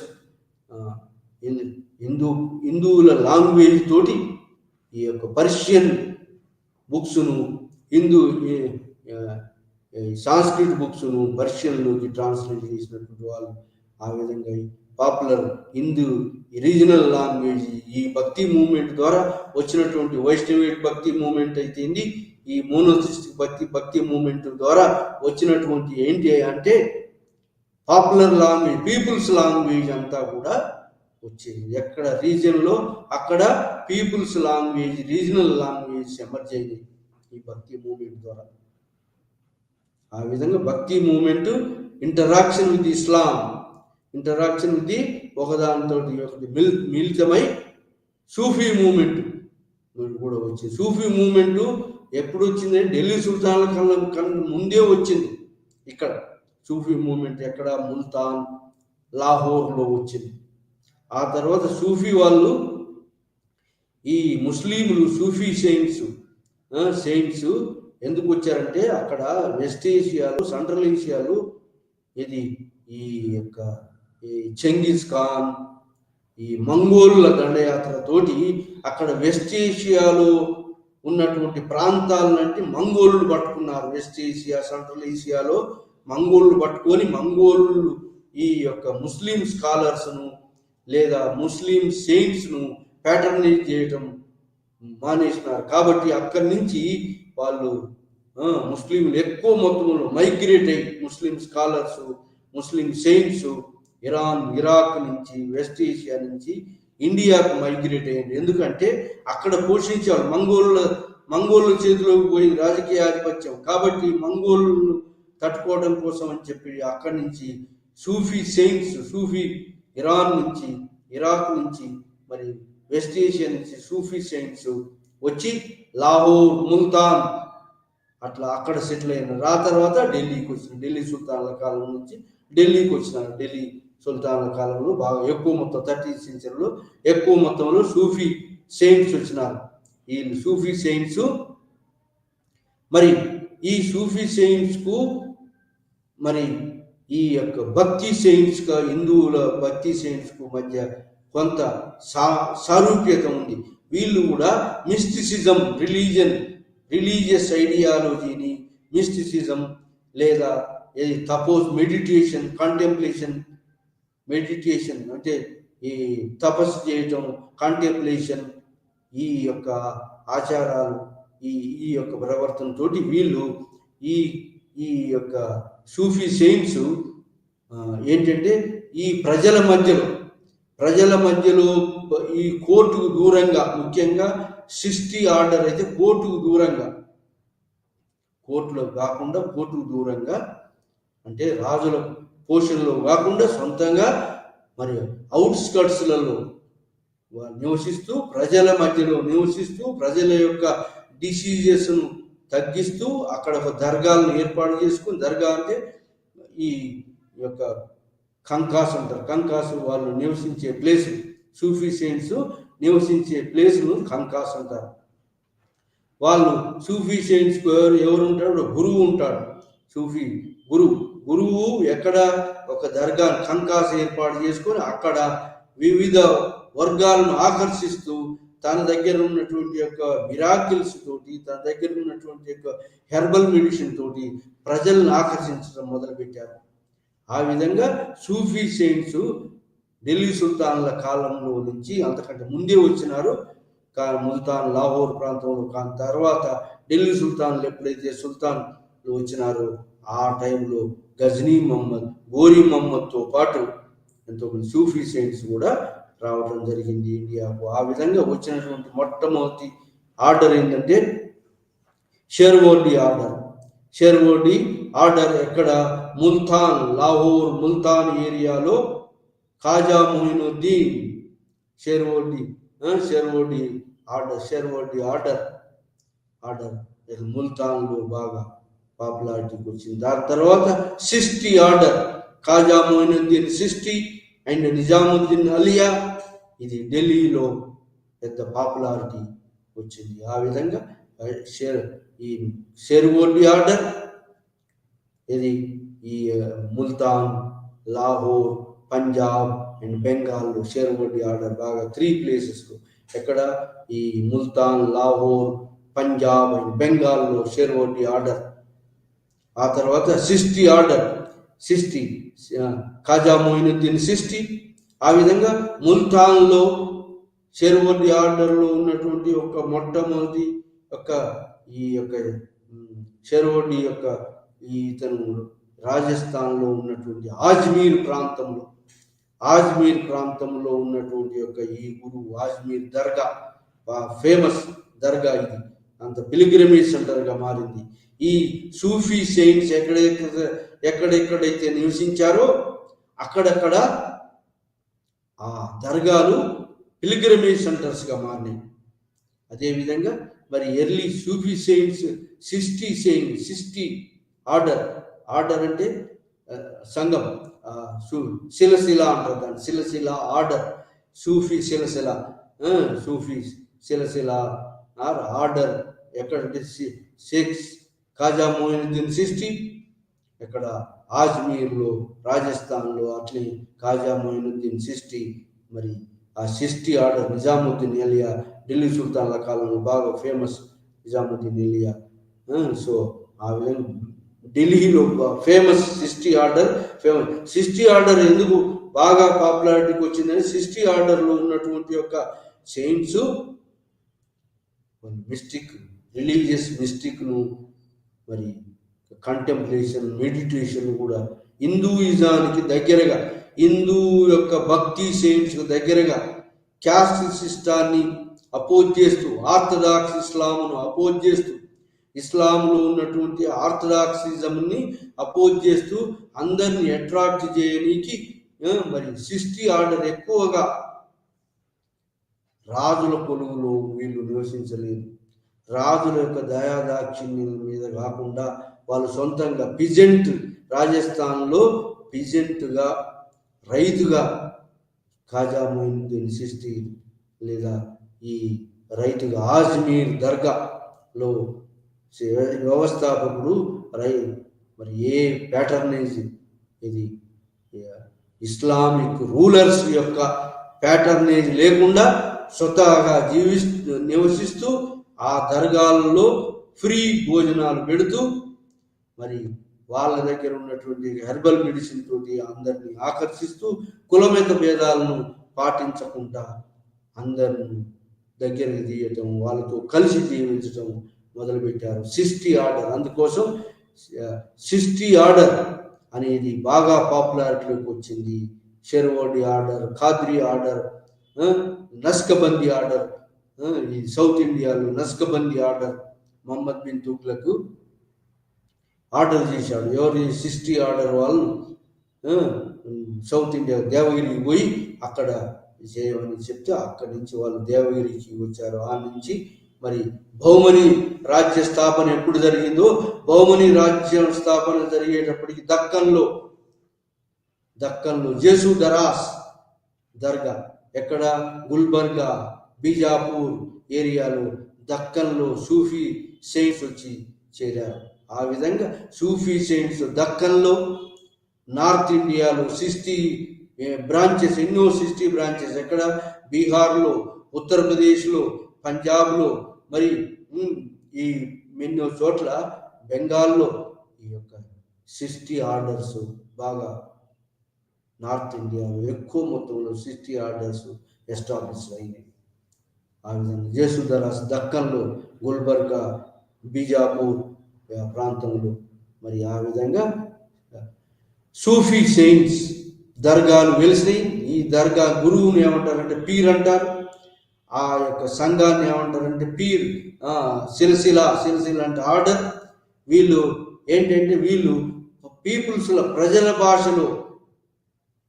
భాషలో ఈ యొక్క ఇస్లామిజాన్ని లేదా అందరిని చేరదీస్తూ రిలీజియస్ టాలరెంట్ పాలసీని ఫాలో అయ్యింది. ఎవరు? మోనోథిస్టిక్, భగవంతుడు ఒక్కడే అని ప్రచారం చేశారు సూఫీ సెయింట్స్ కూడా. భగవంతుడు ఒక్కడే, భగవంతుని చేరటానికి మార్గం ఏంటంటే అందరూ ఎలిజిబులే, అందరూ కూడా ఏ క్యాస్ట్, క్రీడు, మెన్ అండ్ ఉమెన్ ఏది తేడా లేకుండా అందరూ కూడా సమానమే, ఈగాలిటేరియన్, అందరూ సమానం, అందరినీ కూడా చేరదీశారు. అందుకోసం ఇప్పటికి కూడా సూఫీ సెయింట్స్ దర్గాలు పీర్ల పండుగ వచ్చిందంటే మన హిందువులే ఎక్కువ సెలబ్రేట్ చేస్తారు. ఆ విధంగా ఈ యొక్క సూఫీ సెయింట్ దర్గాలు మొత్తం మీద హిందువులే ఈ పీర్ల పండుగలు చేయటం జరుగుతుంది. ఇప్పటికి కూడా పీర్ల పండుగలు హిందువులే చేస్తున్నారు. అంటే ఈ పీర్ల పండుగలు అన్ని జానపద దర్గా, ఈ యొక్క దర్గాలన్నీ కూడా సూఫీ సెయింట్స్ దర్గాలు. ఆ విధంగా మరి కుతుబ్ షాహీ పీరియడ్లో, బహుమనీ పీరియడ్లో, బహుమనీ రాజ్యం ముక్కలుగా 5 ముక్కలుగా అయింది. ఆ ప్రాంతాల్లో ఈ సూఫీ సెయింట్స్ వచ్చి దక్కన్లో సెటిల్ అయినారు. జేసుదరాస్ వాళ్ళు ఖాద్రీ ఆర్డర్ అని, నస్కబందీ ఆర్డర్ అని, ఈ విధంగా మరి సూఫీ ఆర్డర్స్ మరి దక్కన్లో, నార్త్ ఇండియాలో సెటిల్ అయి ఈ అందరూ కూడా భగవంతుని చేరుకోవచ్చు.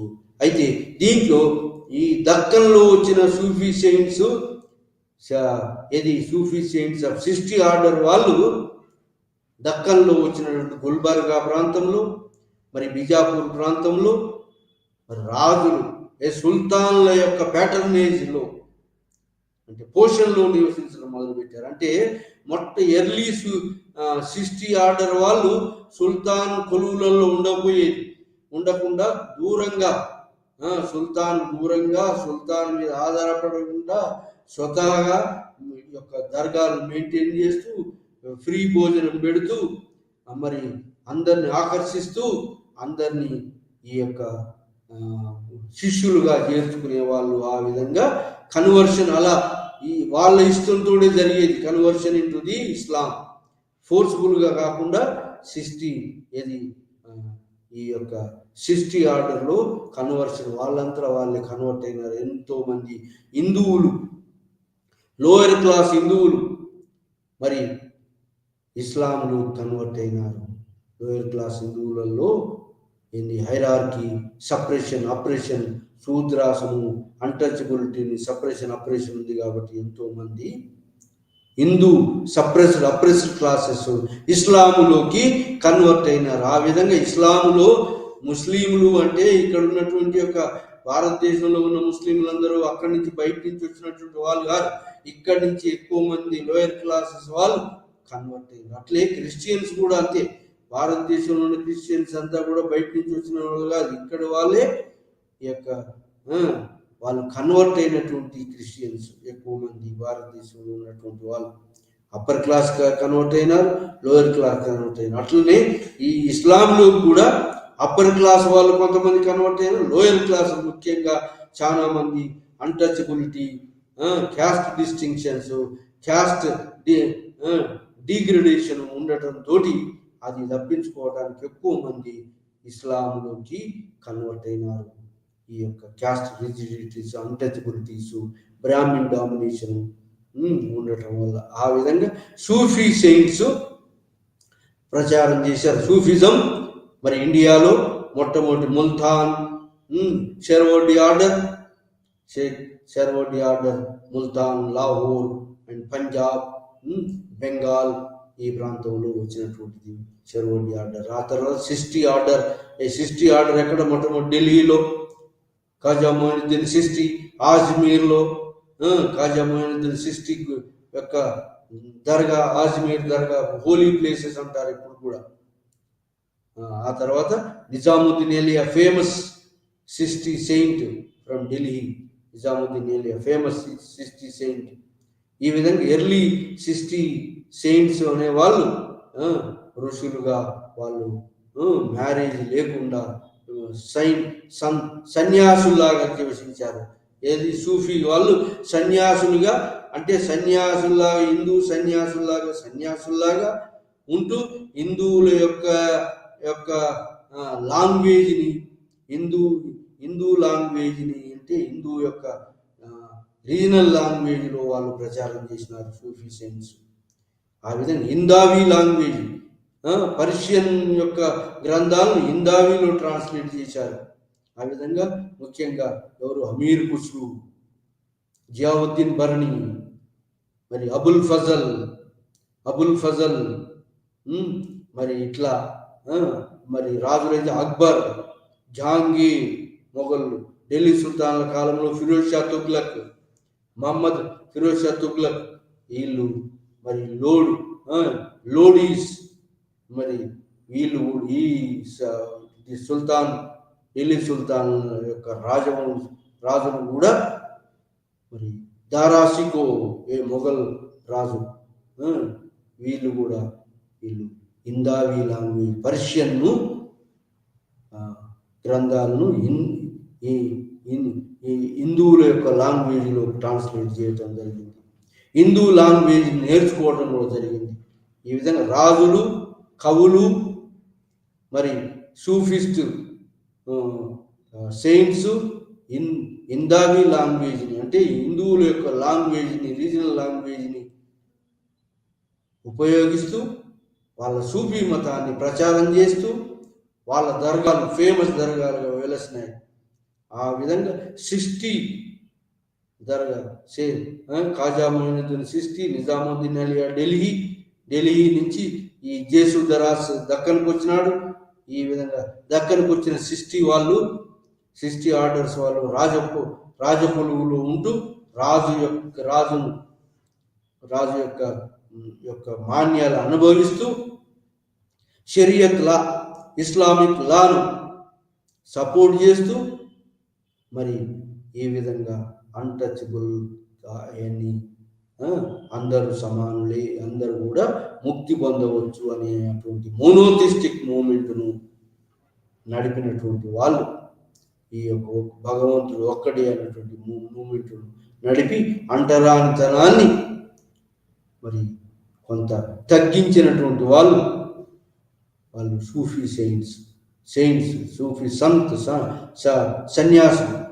ఈ విధంగా సూఫీ మతము 60 ఆర్డర్స్ ఎక్కడ బీహార్లో, ఉత్తరప్రదేశ్లో, పంజాబ్లో, మరి బెంగాల్లో, మరి ఈ విధంగా షేక్ సలీం 60 దక్కన్లో షేక్ సలీం 60 ఆర్డర్స్ ఎన్నో చోట్ల ఇవి స్ప్రెడ్ అయినాయి బ్రాంచెస్. ఆ విధంగా ఎర్లీ 60 ఆర్డర్స్ వాళ్ళు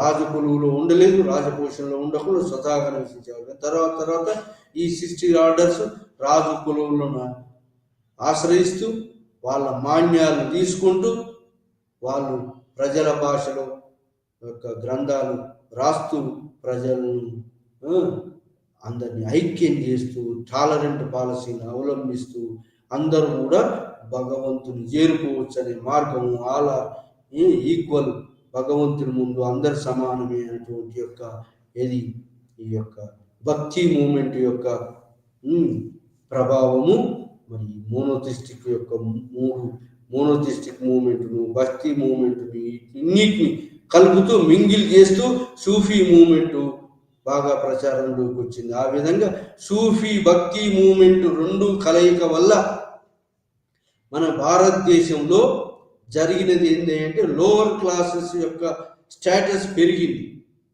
అంతకుముందు ఉన్నటువంటి అన్టచబిలిటీ, ఇన్ఈక్వాలిటీ తగ్గిపోయింది. అదే కాకుండా ఆర్ట్ అండ్ ఆర్కిటెక్చర్లో న్యూ మోడల్స్ వచ్చినాయి. అర్ధచంద్రాకారంలో ఉన్నటువంటి యొక్క ఆర్చ్, తర్వాత డోమ్ స్ట్రక్చర్స్ కూడా వచ్చినాయి. గోల్ కుంబస్, ఈ ఆర్ట్ అండ్ ఆర్కిటెక్చర్ నూతన కట్టడాలు బిల్డింగ్ కన్స్ట్రక్షన్లో వచ్చినాయి. ఆ విధంగా సంగీతం, ఇంకా సూఫీ సెయింట్స్ ఏంటంటే మీ హిందూ సెయింట్స్ లాగా, హిందూ సంతుల్లాగా, సెయింట్స్ లాగా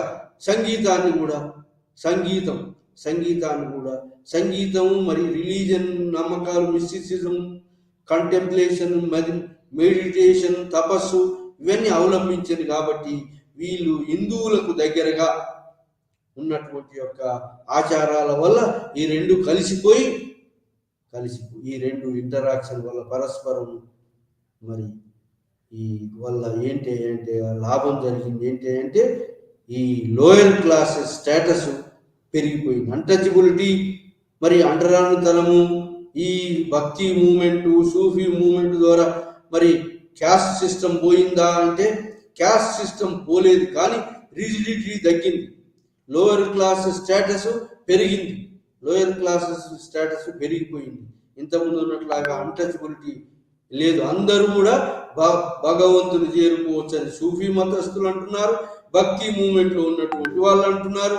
మోనోథిస్టిక్ మూమెంట్లో వాళ్ళు ఉన్నటువంటి వాళ్ళైతే ఇంకా ఎక్కువ రాడికల్గా వాళ్ళు బ్రాహ్మిన్ల ఆధిపత్యాన్ని, కుల ఆధిపత్యాన్ని, బ్రాహ్మణ ఆధిపత్యాన్ని, మరి బ్రాహ్మణ్ స్క్రిప్చర్స్ ఆధిపత్యాన్ని అన్నిటిని త్యజించారు. అదేవిధంగా సూఫీ సెయింట్స్ కూడా ఈ ఆర్థడాక్స్ ఇస్లామిజం కన్వర్ట్ చేయాలి హిందువులందరినీ ఇస్లాంలోకి, దానికి వ్యతిరేకిస్తూ సూఫీ మతం వాళ్ళు ప్రజల భాషలో వాళ్ళ యొక్క మత గ్రంథాన్ని మరి అందరూ సమానులే, ప్రజలందరూ సమానులే, అందరూ సమానులే, అందరూ కూడా భగవంతుని చేరుకోవచ్చు. అది మార్గం ఏంటంటే, ఏ మార్గం? ఏది ముక్తి మార్గము ఏంటంటే తపస్ మార్గము, మెడిటేషన్, తపస్ మార్గం. హిందువులు లాగా తపస్ మార్గము, కంటెంప్లేషన్, మెడిటేషన్ మార్గం ద్వారా మరి ఈ పాపులర్ లాంగ్వేజ్ ప్రజల భాషను ఉపయోగించి మరి సూఫీ మతం ప్రచారం చేసింది. ఆ విధంగా సూఫీ మరి భక్తి మూమెంట్, మోనోథిస్టిక్ భక్తి మూమెంట్, వైష్ణవేటు భక్తి మూమెంట్, విష్ణు భక్తి మూమెంట్, లేదా భగవత్ పురాణ మూమెంట్, కృష్ణ భక్తి, రాధాకృష్ణ భక్తి. సో ఈ యొక్క భక్తి మూమెంట్, సూఫీ మూమెంట్స్ ద్వారా జరిగినటువంటి లాభం ఏంటి అంటే, వీళ్ళందరూ కూడా సంగీతం, పద్యాలు రాశారు. ఏది? వేమన పద్యాలు ఉంటాయి కదా, విశ్వదా వీరా అని ఒక చిన్న పంక్తులు, చిన్న సూక్తుల ద్వారా, పంక్తుల ద్వారా బాగా ప్రచారం చేసి మరి అంతరాంతరాన్ని తగ్గించారు. అన్టచబిలిటీని, లోయర్ క్లాస్ స్టేటస్ పెరిగిపోయింది. భగవంతుణ్ణి అందరూ చేరుకోవచ్చు అని దాన్ని భగవంతుని చేరుకోవడానికి, భక్తులు ముక్తి పొందడానికి మార్గము భగవంతుడు ఒక్కడే. ఆ భగవంతుని చేరుకోవడానికి వివిధ మార్గాలు అని చెప్పి ఉన్నాయి. ఆ మార్గము ఈ భక్తి మార్గము, లేదా సూఫీ సెయింట్స్ తపస్ మార్గము, జ్ఞాన మార్గం, సంత్ జ్ఞానేశ్వర్ జ్ఞానం లేకపోవడం ద్వారా ఏదో అంతస్తులు ఉన్నాయని అనుకోవడం. జ్ఞాన మార్గము, భక్తి మార్గము, తపస్ మార్గం, 3 మార్గాల ద్వారా భక్తులు భగవంతుని చేరుకోవచ్చు అనేటువంటి ప్రబోధించడం జరిగింది. దాంతో lower classes status, caste system పోనప్పటికీ లోయర్ క్లాసెస్ యొక్క అంతస్తు పెరిగింది. ఈగాలిటేరియన్ సొసైటీ స్థాపించడానికి, ఈక్వాలిటీ సొసైటీ స్థాపించడానికి, బ్రదర్హుడ్ను నెలకొల్పడానికి మార్గం సుగమమైంది. ఆ విధంగా మరి రీజనల్ లాంగ్వేజ్ ఎమర్జ్ అయినాయి. వీటితోటి ప్రజల భాషలో అన్ని బోధించారు కాబట్టి రీజనల్ భాష, ప్రాంతీయ భాషలు ఎమర్జ్ అయినాయి. అదే కాకుండా కొత్త కట్టడాలు, Islamic and Hindu art and ఆర్కిటెక్చర్లో కొత్త బిల్డింగ్ కన్స్ట్రక్షన్స్ వచ్చినాయి. దాంట్లో ఆర్చెస్, మినారెట్స్, మరి డోమ్ స్ట్రక్చర్స్. సంగీతం కూడా ఏది? హిందూ సన్యాసులు కూడా సంగీతాన్ని పాటించారు. అదేవిధంగా మరి ముస్లిం సూఫీ సెయింట్స్ కూడా సంగీతాన్ని, సంగీతం, మరి పద్యాలు, దోహాలు ద్వారా పాపులర్ లాంగ్వేజ్ యూజ్ చేసి ఈ యొక్క టాలరెంట్ పాలసీ, అంటే రిలీజియస్ టాలరెంట్ పాలసీ, అన్ని మతాలు అందరినీ ఏకం చేస్తూ లోయర్ క్లాస్ వాళ్ళని మరి యొక్క ముక్తిని, కొంత అన్టచబిలిటీని తగ్గించారు. న్యూ సంగీత శ్రావణము, పద్యాల ద్వారా, పాటల ద్వారా మరి ఈ యొక్క లోయర్ క్లాస్ స్టాటస్ని పెంపొందించడం, కొత్త building constructions, minarets, arches, Doms, మరి ఇలాంటి కట్టడాలు బిల్డింగ్ కన్స్ట్రక్షన్లో వచ్చినాయి. ఇది మనం ఈ యొక్క భక్తి సూఫీ మూమెంట్ ద్వారా వచ్చినటువంటి మార్పులు. ఢిల్లీ సుల్తాన్ల కాలంలో, మొఘళ్ళ కాలంలో పరస్పరం పర్షియన్ లాంగ్వేజ్, హిందూ లాంగ్వేజ్ని, ఈ రెండింటిని కూడా మనం ఈ మిళితం ద్వారా, ఇంటరాక్షన్ ద్వారా ఇది మరి పరస్పరం మరి ఈ మార్పులు చోటు చేసుకున్నాయని చెప్పి మనం ఈరోజు క్లాసులు మనము ఈ యొక్క లైవ్ ఛానల్లో భక్తి మూమెంటు, సూఫీ ట్రెడిషన్స్ దగ్గరగా ఉన్నాయి. కాబట్టి ఈ రెండింటి ద్వారా regional language, new building constructions మరి డెవలప్ అయినాయి. అదే కాకుండా ఇంకా లోయర్ క్లాస్ స్టేటస్ కొంత పెరిగి ఆ సమానత్వ సొసైటీ స్థాపించడానికి ఈ హైరార్కీ సొసైటీని త్యజించి సమానత్వ సొసైటీ స్థాపించడానికి కొంత సుగమం ఏర్పడింది అని చెప్పి, మార్గం ఏర్పడిందని మనం ఈరోజు క్లాసులో మనం డిస్కస్ చేస్తున్నాం.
আজি আমি এই লাষ্ট ডে যিটো চেপ্টাৰ আছিলে ইণ্ডিয়ান ফিলচফি ব্লক 1ৰ ইন্ট্ৰডাকশ্যন টু ইণ্ডিয়ান ফিলচফি, এই চেপ্টাৰটো আকৌ কণ্টিনিউ কৰিম।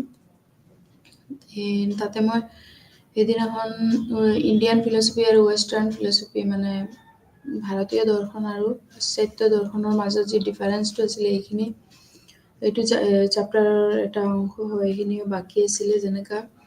চ' ইণ্ডিয়ান ফিলচফিৰ মাজত মেইনলি 5টা ভাগ আছিলে, যেনেকা ধৰ্ম, কৰ্ম, তাৰপিছত সংসাৰ, দুঃখ, দেন ৰিনাউন্সিয়েশ্যন, মেডিটেশ্যন, এইবোৰ আছিলে ইণ্ডিয়ান ফিলচফিৰ পাৰ্ট।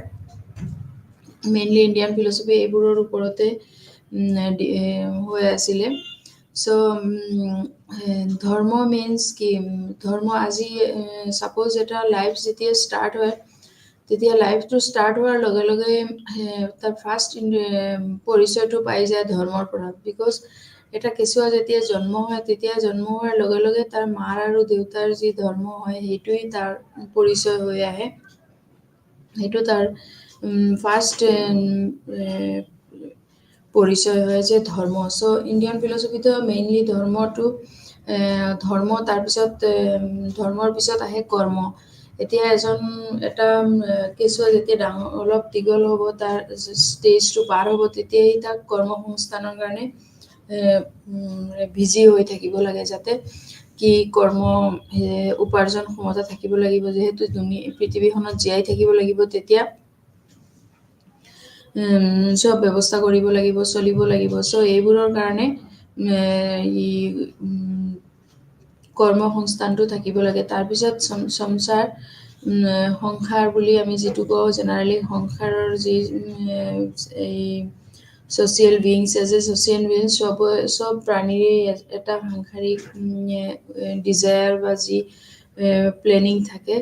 চ' তাৰপিছত এইবোৰৰ পিছত অট'মেটিকেলি তাৰ এটা ষ্টেজত ইমান বিজি এইখিনিলৈকে কৰ্মলৈকে, তাৰপিছত যেতিয়া বিজিটো অলপ কম আহে, তেতিয়া মনটো অলপ দুৰ্বল হৈ আহে, ছেড হৈ আহে।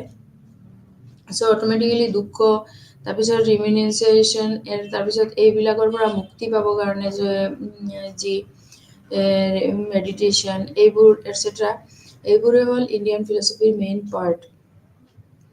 চ' ইণ্ডিয়ান ফিলচফিত জেনেৰেলি মেইনলি এই ধৰ্ম, কৰ্ম, সংসাৰ, তাৰপিছত দুঃখ, তাৰপিছত ৰিনাউন্সিয়েশ্যন, মেডিটেশ্যন, এইবোৰৰ পৰাই মেইনলি এটা লিবাৰেশ্যন, যি বুলি আমি আল্টিমেট গ'ল অফ লিবাৰেশ্যন, মানে অট'মেটিকেলি আমি হেৰিৰ পৰা কি বিচাৰোঁ? মুক্তিয়ে বিচাৰোঁ। যি প্ৰব্লেম হওক বা কিবা অসুবিধা হওক, এইবোৰৰ কাৰণে আমি ফাইনেলি মুক্তিটোৱে বিচাৰি থাকোঁ। চ' যেতিয়া ইণ্ডিয়ান ফিলচফিৰ এইবোৰ পাৰ্টছ অলপ যিবোৰ অল্ড আগত যিবোৰ আছিলে, যেনেকা ৱেষ্টাৰ্ণ ফিলচফিত বহুত আগৰ পৰাই আছিলে, যে প্লেটো, এৰিষ্টটল, তাৰপিছত চক্ৰেটছ, তাৰপিছত পতঞ্জলি, তাৰপিছত গৌতম বুদ্ধ। পতঞ্জলি ইণ্ডিয়ান ফিলচফিৰ পাৰ্ট হয়, বাট চক্ৰেটছ হ'ল ৱেষ্টাৰ্ণ ফিলচফিৰ ফিলচফাৰ্ছ, আৰু পতঞ্জলি, গৌতম বুদ্ধ, এইবোৰ হ'ল আমাৰ ইণ্ডিয়ান ফিলচফিৰ। চ' চক্ৰেটছ হওক, তাৰপিছত এৰিষ্টটল, প্লেটো, তেওঁলোকে বহুত আগৰ পৰাই দৰ্শন শাস্ত্ৰ লৈ আলোচনা কৰি আছিলে। আৰু তাৰ পিছতহে আমি ইণ্ডিয়ান ফিলচফিত কিছুমান যেনেকা ৰাইটাৰ আছিলে, ফিলচফাৰ্ছ আছিলে, যিবোৰ পতঞ্জলি আৰু গৌতম বুদ্ধ, তাৰপিছত এই চবত এনেকা বেলেগ বেলেগকে সিহঁতে সাংখ্য ফিলচফিত আছিলে কানাডা, তাৰপিছত ন্যায় ফিলচফিত আছিলে গৌতম, চেজ গৌতম। চ' তেনেকা বেলেগ বেলেগ ইণ্ডিয়ান ফিলচফিত পাৰ্ট হৈ আছিলে। তাৰপিছত আকৌ যেতিয়া অলপ মডাৰ্ণাইজেশ্যন হ'ল, ইণ্ডিয়ান ফিলচফাৰ্ছবোৰ ডাইৰেক্টলি মেক্সিমাম ইণ্ডিয়ালৈ আহিলে। ইণ্ডিয়ালৈহে তেওঁলোকৰ এইবোৰ জ্ঞান আৰু নলেজ যিবোৰ, এইবোৰ ইণ্ডিয়াৰ কাৰণেই ছেটেল কৰিব বিচাৰিছিলে। তেতিয়া অট'মেটিকেলি তেওঁলোকে যি দৰ্শন মিনছত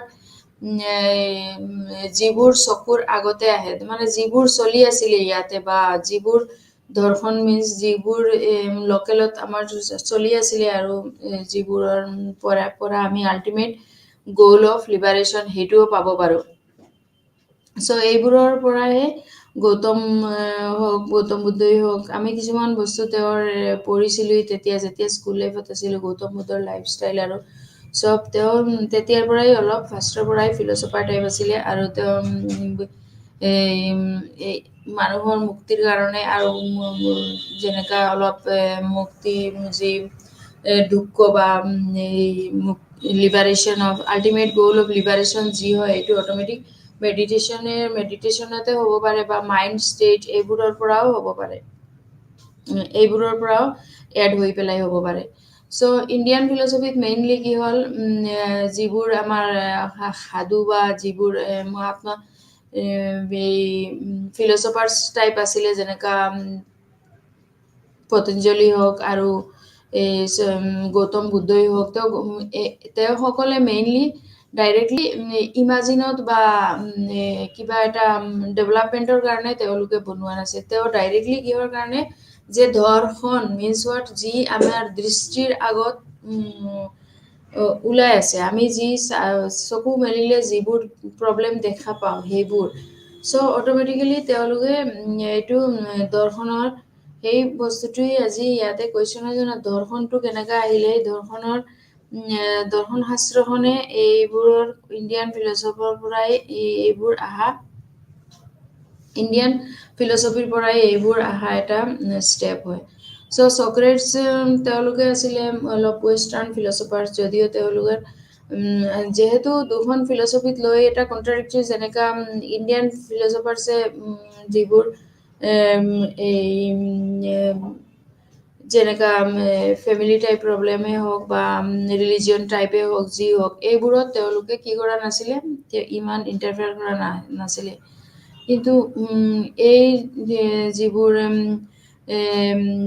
ইণ্ডিয়ান ফিলচফিত কেইটামান 5টামান স্কুলো আছিলে, তেওঁলোকে তেতিয়া এষ্টাব্লিছ কৰিছিলে, যেনেকা ন্যায় আৰু সাংখ্য, তাৰপিছত য়োগা, ন্যায় সাংখ্য, তাৰপিছত yoga বৈশিষ্ট্যিকা, then Vedanta philosophy also as a Indian working as a Indian philosophy, but তাতে দুটা খণ্ড হৈ আছিলে, এটা হ'ল উত্তৰ মেডিয়েবল এণ্ড আৰু এটা হ'ল পূৰ্ব মেডিয়েবল। চ' এইবোৰ পূৰ্ব মীমাংসা আৰু উত্তৰ মীমাংসা। চ' পূৰ্ব মীমাংসা মিনছ হোৱাট, যিবোৰৰ কিছুমান এই ষ্টেপ বা যিবোৰ দৰ্শন শাস্ত্ৰ যি দৃষ্টিগোচৰ হৈ আছিলে, এইবোৰৰ কিছুমান বস্তু যেনেকা এনেকা যে প্ৰব্লেমছবোৰ তেওঁলোকৰ যে লিমিট, এইবোৰ বস্তু সহজে তেওঁলোকে ধৰিব পৰা নাছিলে। চ' দেন তেওঁলোকে এই বস্তুবোৰৰ পৰা ছল্ভ কৰিবৰ কাৰণে ডাইৰেক্টলি যি ফিলচফাৰ্ছ আছিলে তেওঁলোকেহে এইবোৰ চেঞ্জেছ আনিছিলে। আৰু এই চেঞ্জৰ মাজত যি 5খন-6খন স্কুল আছিলে, এইবিলাক মই কৈ দিওঁ। ছাপ'জ ন্যায় স্কুলছ আছিলে ফাৰ্ষ্ট, তাৰপিছত ন্যায় স্কুলৰ ফাউণ্ডাৰ কোন আছিলে, গৌতম আছিলে। তাৰপিছত যেন ন্যায় স্কুলছৰ গৌতম আছিলে, তাৰপিছত আকৌ ডুৱেলিষ্টিক যিবোৰ আছিলে, ডুৱেলিষ্টিকৰ প্ৰব্লেমত গৈ আকৌ বেলেগ কৰিব পৰা নাই, বিকজ দিজ আৰ এই বস্তুবোৰ একেলগতে আছিলে। চ' ন্যায় ফিলচফিত গৌতম আছিলে, দেন সাংখ্য ফিলচফিত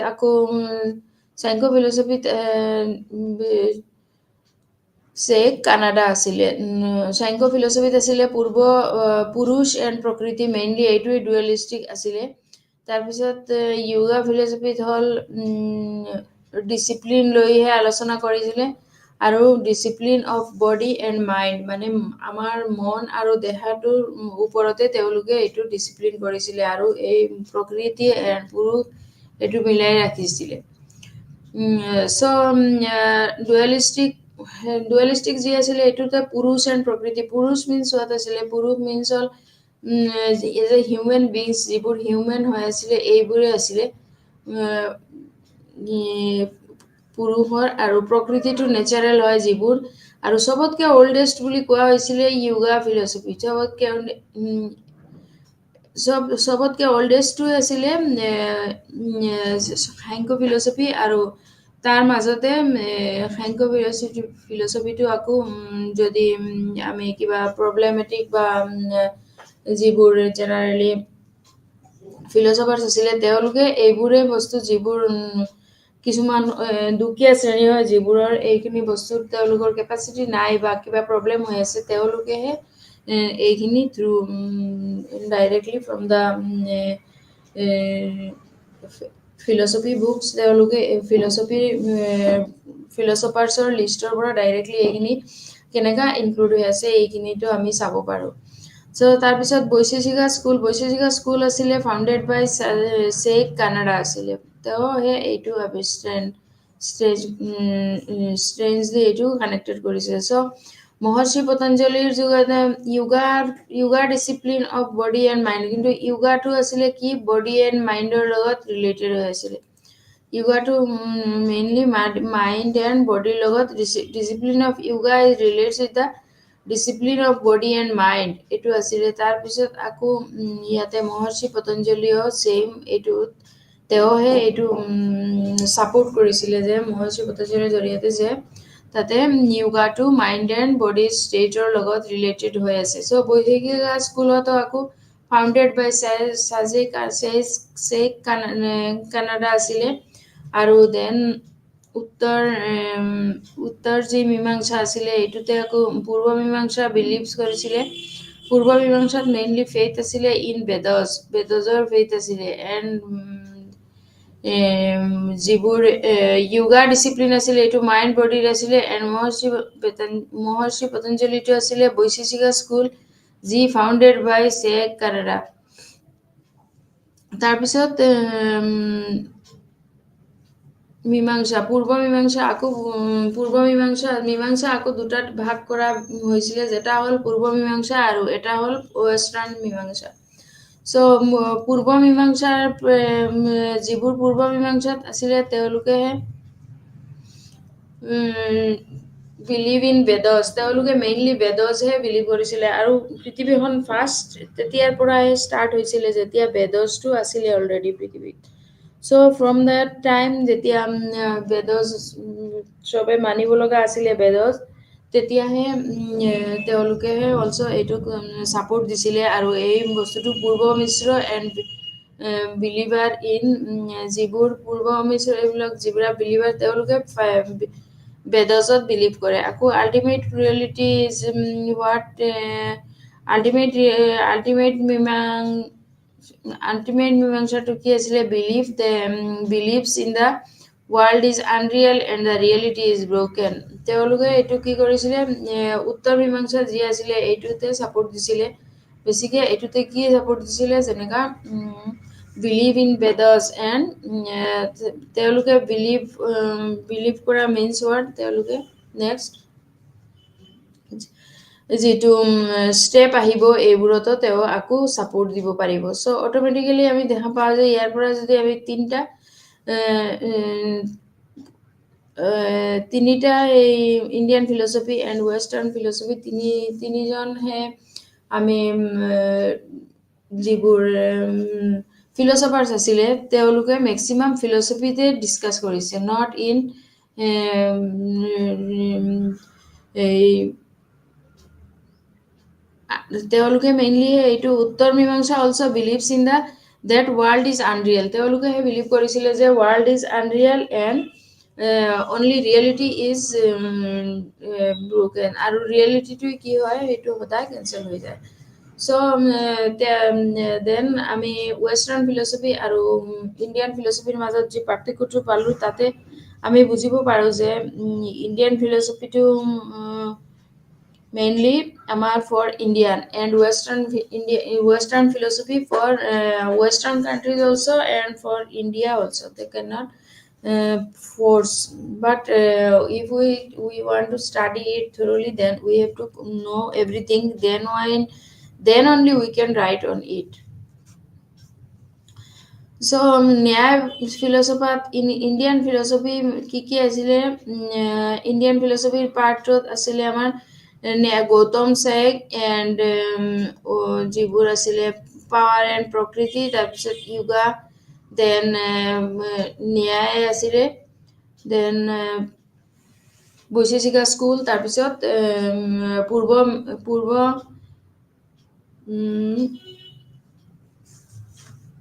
মীমাংসা এণ্ড উত্তৰ মীমাংসা, এইখিনি আছিলে ইণ্ডিয়ান ফিলচফিৰ পাৰ্ট। এতিয়া আমি ৱেষ্টাৰ্ণ ফিলচফি যদি যাওঁ তেনেহ'লে ৱেষ্টাৰ্ণ ফিলচফিত ৰাইটাৰবোৰ বেলেগ হৈ আছে তাতে।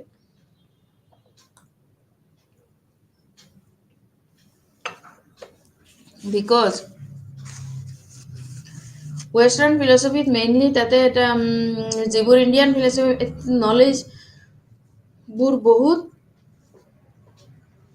নলেজ, ফিলচফি মিনছ ৱাৰ্ড দৰ্শন, আৰু দৰ্শন মিনছ ৱাৰ্ড আমি যি দেখা পাওঁ মিনছ ৱাৰ্ড আমি যি আমাৰ চকুৰ আগতে আহে। চ' ডেট মিনছ ৱাৰ্ড আমি যি আমাৰ চকুৰ আগতে আহে সেইটোক লৈহে আমি ষ্টাডি কৰিব লগা হয়। চ' that means ward we can চে ইট এজ এ দৰ্শন। চ' অট'মেটিকেলি ইয়াতে যদি আমি দৰ্শন শাস্ত্ৰত ন্যায় ইণ্ডিয়ান যি দৰ্শন শাস্ত্ৰত তাতে আমি সিহঁতে অলৰেডি এইটো ছেপাৰেট কৰি দিছে যে তাতে কি আছে, ন্যায় স্কুল, তাৰপিছত Shankara school, then yoga and discipline philosophy and Vaisheshika school and পূৰ্ব মিশ্ৰ এণ্ড উত্তৰ মিশ্ৰ, এইখিনি আছিলে। চ' ইয়াৰ পৰা আমি নলেজ ইন ইণ্ডিয়ান কনচেপ্ট যেতিয়া আমি এইখিনি জানিব পাৰোঁ যে there are so' many types of schools means what, সম্প্ৰদায়। ইয়াতে schools mean not school but এটা সম্প্ৰদায় বুলি যি ইণ্ডিয়ান কনটেক্সটত ইণ্ডিয়ান ফিলচফিত তেওঁলোকে কিছুমান তাতে ৱেষ্টাৰ্ণ আৰু কমন যিবোৰ এইবোৰ অলপ দাঙি ধৰিছে। চ' আমি যদি ৱেষ্টাৰ্ণ ফিলচফিত যাওঁ তেনেহ'লে ৱেষ্টাৰ্ণ ফিলচফিত কোন আছে, পাইথাগোৰাছ, দেন ডেস্কাৰ্টছ। পাইথাগোৰাছ আছিলে 580 বিফ'ৰ খ্ৰীষ্টৰ পৰা 500 and BCC, before the Christ, before BC, before Christ. চ' দেন তাৰপিছত আৰু আছিলে ডেস্কাৰ্টছ, যিবোৰ হ'ল মডাৰ্ণ ৱেষ্টাৰ্ণ ফিলচফাৰ্ছ। তেওঁলোকে হ'ল modern western philosopher Descartes and Russell, তাৰপিছত লক এটচেট্ৰা, এইবোৰ হ'ল ৱেষ্টাৰ্ণ ফিলচফি। চ' ৱেষ্টাৰ্ণ ফিলচফিত আকৌ আমি অলপ যিখিনি বস্তু ৱেষ্টাৰ্ণৰ পাৰ্ট যিবোৰ আমাক এড কৰা হৈছিলে এইবোৰ এতিয়া আমাৰ সিহঁতৰ লগত এতিয়া ছেপাৰেটকৈ দি আছে। চ' দিজ আৰ যিবোৰ yoga philosophy mainly works on mind and body. So in yoga philosophy aku kono tate any no version of school, or just we have to listen our mind and we have to do. And yoga philosophy aku mind and body ji asile etute মহৰ্ষি পতঞ্জলিও তেওঁ include হৈ আছিলে। আৰু এটা common কথা হ'ল কি, যেতিয়া আমি ৰেষ্ট্ৰিক্টেড চেন্সত চাওঁ তেতিয়া the Indian philosophy is knowledge, the Indian philosophy of knowledge comes very close to the Baconian philosophy of knowledge, and Indian philosophy to Baconian philosophy লগত বহুত closely related হৈ আছে, because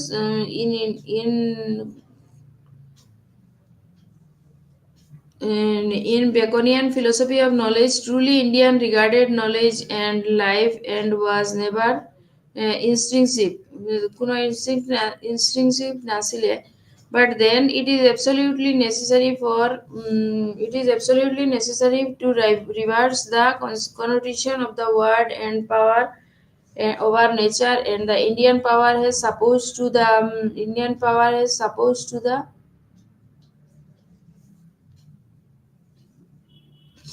instrument of the subjugate one's own self in nature. যিবোৰ Indian ফিলচফিত আমাৰ মাইণ্ডে হওক body হওক যি দৰ্শন ভাৰতীয় দৰ্শনত যিবোৰ আছে যি আমি দেখা পাওঁ সেইটোহে ইয়াতে ইনক্লুড হ'ব লাগিব এণ্ড বাকী যিবোৰ পাৱাৰ আছে তেনেকা চব বস্তু একে হৈ আছে like Indian philosophy So, Baconian philosophy লগত Indian philosophy is closely related. এবং and তাতে আকৌ যিবোৰ ইণ্ডিয়ান ফিলচফিত যি পাৱাৰ আছিলে এই পাৱাৰটো যেতিয়া বেকনিয়ান পাৱাৰত আহি যাব তেতিয়া বেকনিয়ান পাৱাৰত আহে যেতিয়া Indian power suppose to be আকৌ চেঞ্জ হ'ব পাৰে So these are in not now, but in the later afterwards we will completed the chapters after we will discuss on it. So it in Baconian কি হ'ল restricted completely to in this Vedic thought. So in Vedic thought. So this is the prime principle which are the connections of early Vedic thought. তাতে কি হ'ল those are Baconian powerত আছিলে এইবোৰ বস্তুত তাতে বৈদিক থটতো মেইন প্ৰিন্সিপলবোৰ আহি গৈছে কিছুমান বস্তুত বৈদিক পাৱাৰ যেহেতু বেদখন প্ৰাচীনৰ পৰাই ইয়াতে আছে ইণ্ডিয়াতে আছে so they are connecting it with the Vedas তাতে বেদৰ লগত কিবা কানেক্টিং কৰিব পাৰে So এই থটছবোৰৰ characteristics আৰু যিবোৰ আছিলে characteristicsৰ লগত যিবোৰ চাৰিত্ৰিক বৈশিষ্ট্য এইখিনি আমি অলৰেডি আলোচনা কৰিলো আৰু নোটছখনত যিবোৰ ধুনীয়াকে দিয়া আছিলে সেইবোৰ for the question answer you can follow the notes also so এতিয়া যিবোৰ আমি যদি শার্প কন্ট্রাস্ট কৰো ইন্ডিয়ান ওয়েস্টার্ন ট্রেডিশনাল লগে তেনেহলে Indian philosophy also spiritually based দুটাই spiritually based হয় that the Upanishads or advanced motions of Brahman is closely related so these are the important things in Indian philosophy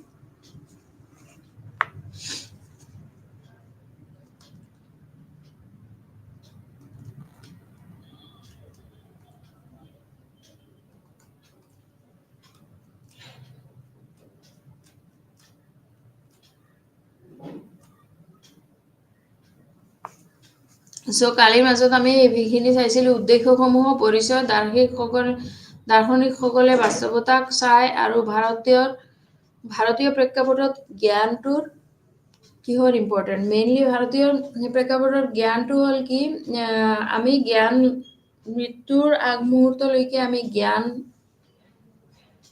লৈহে benefit হওঁ জ্ঞানহে লৈ থাকো because we are if we do not stay or আমি যদি পৃথিৱীখনত গোটেই জীয়াই থাকো তেতিয়াও কি হ'ব কিছুমান বস্তু আছে যিবোৰ আমাক আমি এভয়েড কৰিব লাগিব or we have to directly leave it কিন্তু যিবোৰ বস্তু এই ফিলসফিত যিবোৰ আছিলে বা আছে তেওঁলোকে এতিয়ালৈকে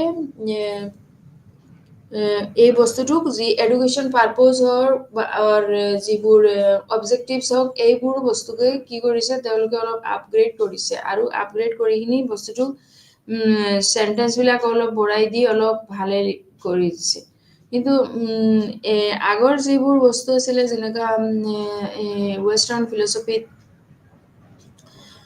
directly western philosophy indian philosophy transfer কৰিব আনিব বিচাৰিছিলে যেতিয়া western philosophers those who are western philosophers তেওঁলোকে ভাল পালেও ডাইৰেক্টলি আমাৰ ইন্ডিয়ান philosophers বোৰৰ কাৰণে এইটো বস্তু এডজাস্ট হোৱা নাই আৰু তেওঁলোকে সো এই বস্তুটো কিছুমান বস্তু আমাৰ ইয়াতে ওয়েস্টাৰ্নৰ নিচিনা সোমাই আছে আকৌ ৱেষ্টাৰ্ণ ফিলচফিত তাতে আমাৰ ইণ্ডিয়াৰ বিলাকো অলপ এইবিলাক বস্তু অলপ মিছমেচ হৈ আছে। চ' ইনডাইৰেক্টলি যদি আমি ইণ্ডিয়ান ফিলচফিত এতিয়া ক'বলৈ যাওঁ তেনেহ'লে in sharp contrast to Indian philosophy, Indian philosophy can be spiritually oriented.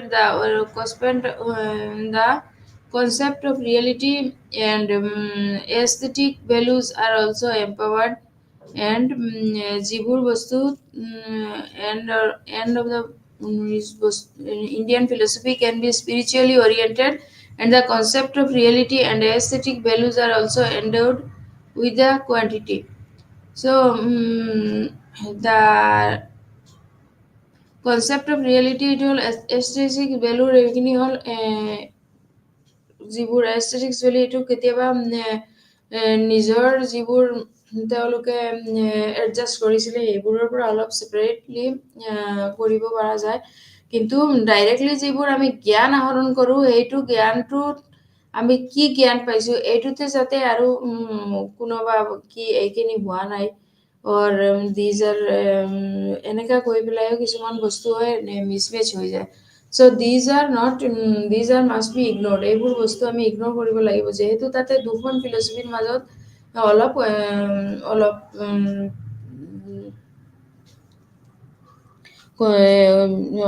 অলপ এখন ফিলচফি আৰু এখনৰ ফিলচফিত ডিপিট মাৰিব বিচাৰিছে তেতিয়ালৈকে আমি এইটো বস্তুটো তেনেকৈ ইগনোৰ কৰি কিনি যাতে so that it will not ধৰ্মৰ পৰা পৃথক হ'ব পাৰে এইখিনি আমি চেষ্টা কৰিব লাগিব। চ' ভাৰতীয় দৰ্শন মতে কিছুমান ভুল ধাৰণা দূৰ কৰিবলগীয়া মুখ্যতঃ পশ্চিমীয়া পণ্ডিতসকলৰ যি ধাৰণ কৰা আৰু কিছুমান যিবোৰ বস্তু ভাৰতীয় পণ্ডিতৰ দ্বাৰা আন কিছুমানো ভুল ধাৰণা তাতে থাকিব পাৰে। ছাপ'জ ইণ্ডিয়ান ফিলচফিৰ জৰিয়তে আমি তাতে 5খন 6খন স্কুল যেনেকৈ সাংখ্য মীমাংসা ফিলচফি আৰু তাতে কিছুমান বস্তু বেদ ফ'ল' কৰা আছে, but in western philosophy they do not follows the Veda because in westerns they directly তেওঁলোকে ডাইৰেক্টলি ফেথখন নাপায়। And in Indian philosophy, these objectives are available in the theme of the Indian philosophy. So কিছুমান বস্তু আমাৰ Indian ফিলচফিত আমি change কৰিব নালাগে, but in main objectives there are কিছুমান 2-3টা অবজেক্টিভছ আছে যিবোৰ আমি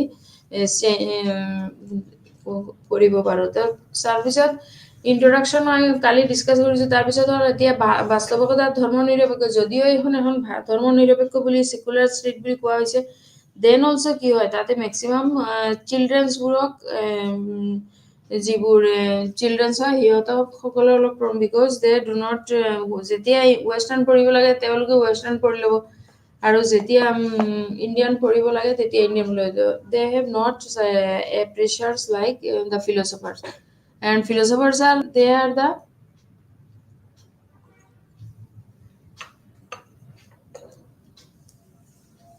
so এইখিনিৰ মাজত আমি আকৌ যেতিয়া ঘূৰি আহিব বিচাৰো তেতিয়া ডাইৰেক্টলি আমি আকৌ জ্ঞানৰ মাজতে আহিব লাগিব, বিকজ আমি নলেজ লৈহে বুজিব লাগিব, বিকজ এটা হ'ল হায়াৰ নলেজ আৰু এটা হ'ল লোৱাৰ নলেজ। তো এতিয়া আমি let us discuss on Indian philosophy recognizes knowledge at 2 levels. One hol paravidya and highest knowledge, and another is aparavidya. One is paravidya and another is aparavidya. So these are Purva Vidya means higher knowledge and Apara Vidya means lower knowledge. Since knowledge is spiritual, only the former of true knowledge of reality, whereas the latter is signly inferior. Faster to আমি যেতিয়া এইটো কম্পাৰিজন কৰিবলৈ গৈ আছো, so only the former of true knowledge of reality, whereas the latter is significantly inferior and refers to worldly.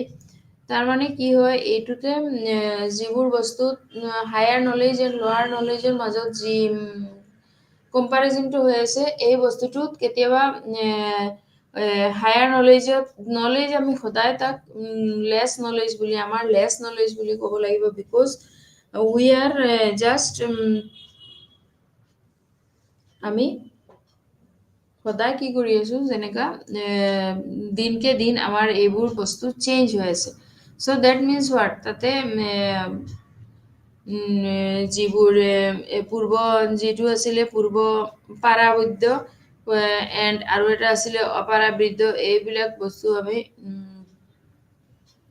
Include কৰি পেলাইও আমি directly ৱেষ্টাৰ্ণৰ লগত কম্পাৰিজন কৰিব নোৱাৰোঁ চ' Indian philosophy is completely A separate process and Western philosophy is completely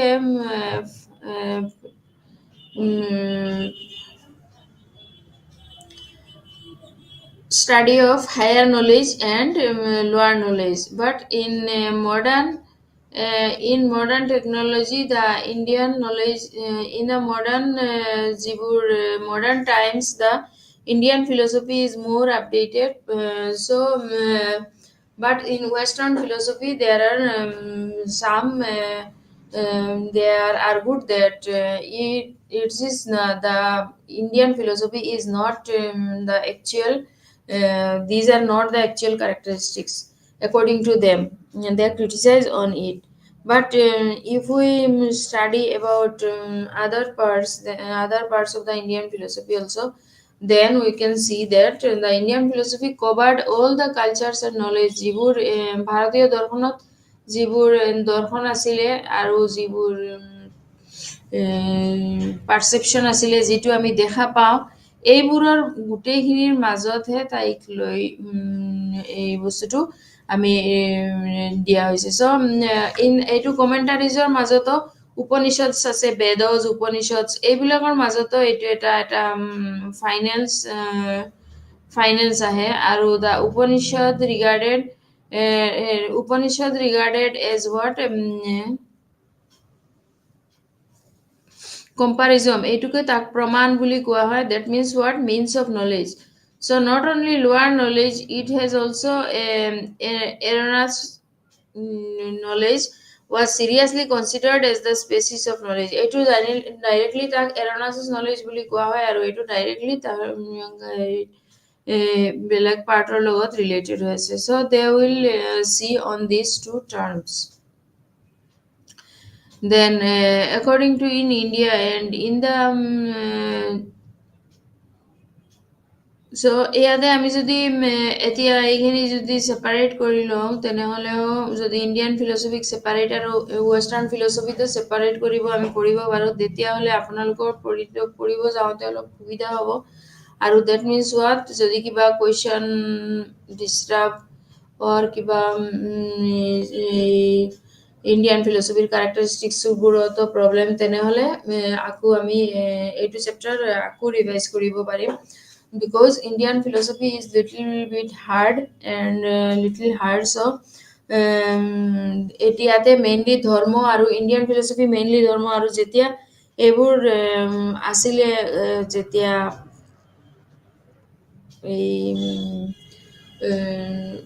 in before Christ or 18 or 1700 এনেকা টাইমত তেনেহ'লে আমি এইটো বস্তু আকৌ লিখি পেলাই আকৌ আমি এইটো বস্তু আকৌ ডিছকাছ কৰিব পাৰোঁ দেন ইফ ইটছ নট ক্লিয়াৰ চ' আধ্যাত্মিক আৰু অনায়কবাদী তাৰপিছত বাস্তৱতাত যে যিবোৰ সত্যসমূহ আছিল বাস্তৱতাত এইবোৰ হ'ল মনিষ্টিক দ্বৈতবাদী নন ডুৱেলিষ্টিক এণ্ড প্লুৰেলিষ্টিক এইবোৰ আছিলে মেইনলি ইণ্ডিয়ান ফিলচফিৰ পাৰ্ট চ' ডেট মিনছ হোৱাট তাতে কিছুমান ইণ্ডিয়ান ফিলচফাৰ্ছ আছিলে যিবোৰ যেনেকা ইণ্ডিয়ান ফিলচফাৰ্ছ মোৰো আছিলে যেনেকা ৰামানুজ মাধৱ এইবোৰো আছিলে তেওঁলোকেহে মেইনলি এইটো বস্তু দি তেওঁলোকেহে উদ্দেশ্য কৰিছিলে যে এই বস্তুটো যেহেতু চেপ্টাৰটো অলপ দীঘলীয়া হয় that means what আমি separately এই বস্তুখিনি ডিসকাস কৰিম সো ইন্ডিয়ান ফিলসফিৰ যি ইন্ট্ৰডাকশন আছিলে ইয়াতে এইখিনি আছিলে ইন্ট্ৰডাকশনত যেহেতু in later we will get it in more pages so দাৰ্শনিকসকলে ৰিয়েলিটিত মেইনলি কি চায় যিবোৰ বাস্তৱতাৰ তথ্যসমূহ দেন ধৰ্মনিৰপেক্ষ শাৰীৰিক আৰু অশাৰীৰিক তাৰপিছত উত্তৰটো হ'ল বাস্তৱতাৰ যি তত্ত্বসমূহ এইটো তাৰপিছত এইখিনি আকৌ যি ৰিয়েলিটি আছিলে দা 4 numbers are there the reality তাতে মনিষ্ঠিক হ'ব পাৰে দ্বৈতবাদী আৰু নন ডুৱেলিষ্টিক এণ্ড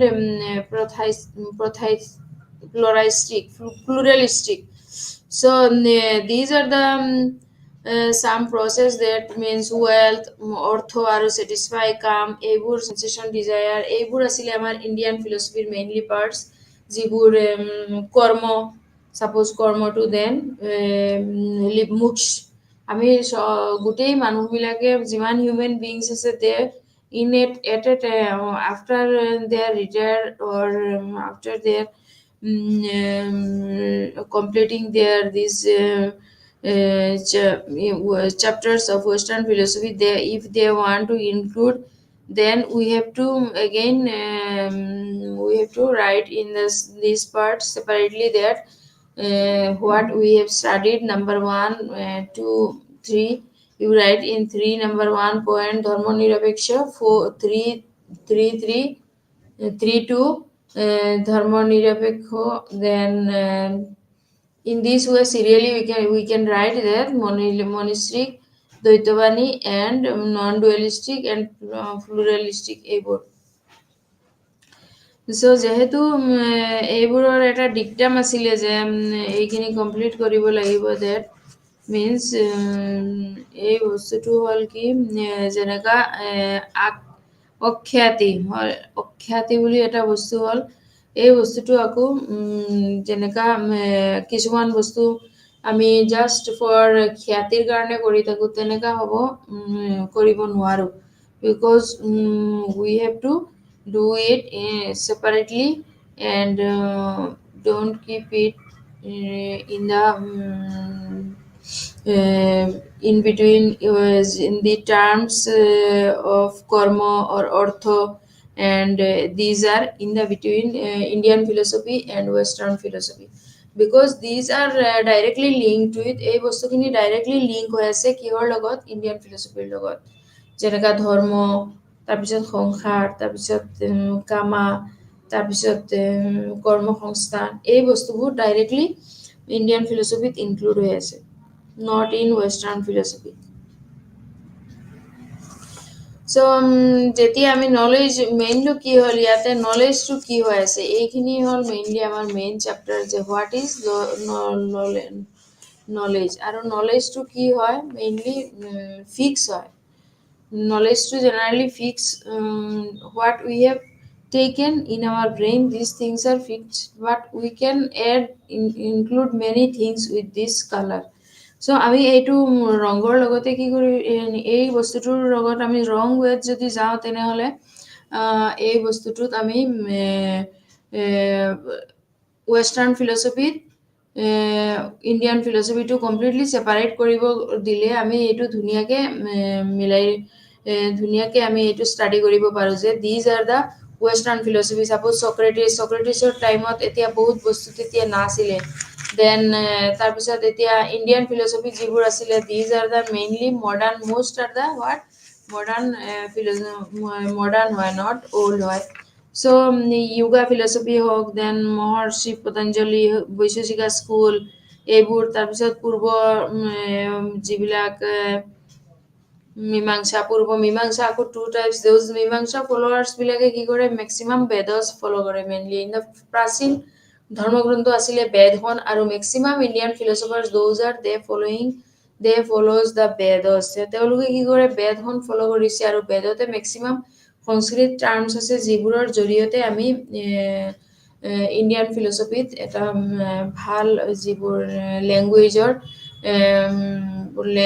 কাৰণে এইবোৰ বস্তু এটা ভালকে আমি আইডিয়া পাই গৈছোঁ যি ইন দ্য বেদজৰ মাজত কি বস্তুবোৰ যি যেতিয়া প্ৰাচীন যেতিয়া ভাৰত আছিলে তেতিয়া তাতে ইণ্ডিয়ান যিবোৰ ফিলচফিৰ লগত কানেক্টেড ৱাৰ্ড আছিলে বা চিটুৱেশ্যন আছিলে এইখিনি আমি বেদজৰ পৰা যদি ফাৰ্ষ্ট পৰ্চন অফ দ্য বেদৰ এইখিনি পঢ়া শুনা বা অলপ ষ্টাডি কৰিলেও এইবোৰৰ ইণ্ডিয়ান ফিলচফি ৰিলেটেড যিবোৰ আছে এইবোৰৰ আমি পাই যাওঁ কিন্তু তাতে মেক্সিমাম সংস্কৃত ৱাৰ্ডবোৰ ইউজ হৈ আছে যিবোৰৰ কাৰণে সেইটো কাৰণে এখন সংস্কৃত ডিক্সনাৰীৰ লগত ল'লে আমি এই বস্তুবোৰ ষ্টুডেণ্টছৰ কাৰণে ক্লিয়াৰ হৈ যাব পাৰে চ' কিছুমান তাতে মনিষ্ট্ৰী কিছুমান দ্বৈতবাদী যেনেকা নন ডুৱেলিষ্টিক এনেকা মানে কিছুমান বেলেগ বেলেগ হৈ আছিলে ইণ্ডিয়ান ফিলচফি চ' এই বস্তুবোৰ আকৌ যিবোৰ এই ইণ্ডিয়ান ফিলচফাৰ্ছ আছিলে তেওঁলোকে ৱেষ্টাৰ্ণছৰ এইবিলাক তেওঁলোকে চুজ নকৰিলে তেওঁলোকে এইখিনি ৱেষ্টাৰ্ণছ ফিলচফিৰ কিছুমান বস্তু আমাৰ লগতেও আছে কিন্তু ডাইৰেক্টলি যিবোৰ বস্তু আছিলে এইবোৰ বস্তু তেওঁলোকে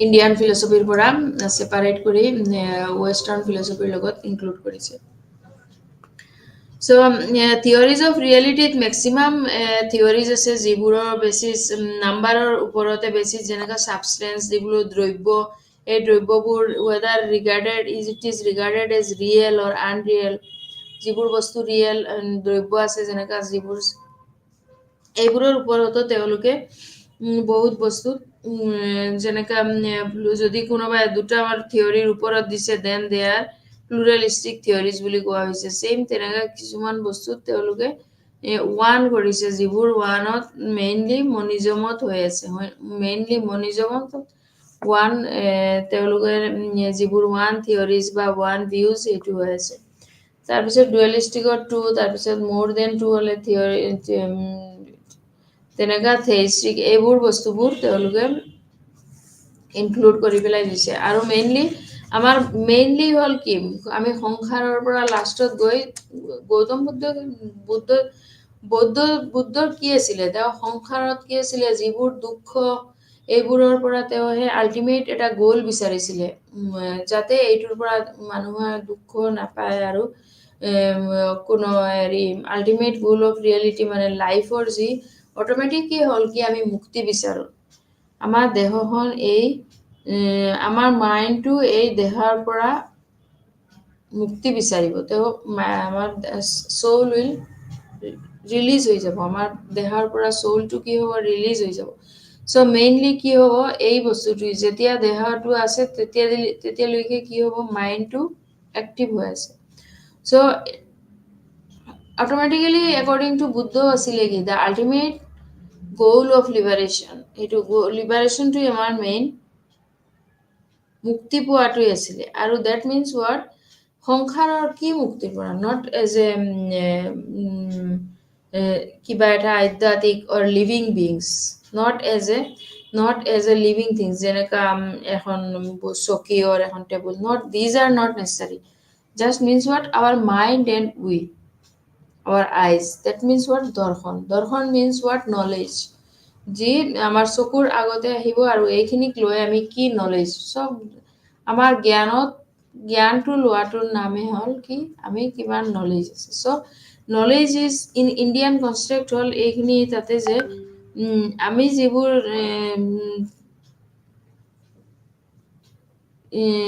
যিবোৰ নলেজ লৈছোঁ এইবোৰৰ নলেজৰ পৰা আকৌ কি কৰিব লাগিব অলপ নেক্সট যেনেকা নেক্সট পেজ ওচৰত মেক্সিমাম কোনোবাৰ লগত ওচৰত কোনোবা কমপ্লিট নলেজ নাই that means what they can share it so' through a pen in a paper that these are these so' automatically কি হ'ব যেতিয়া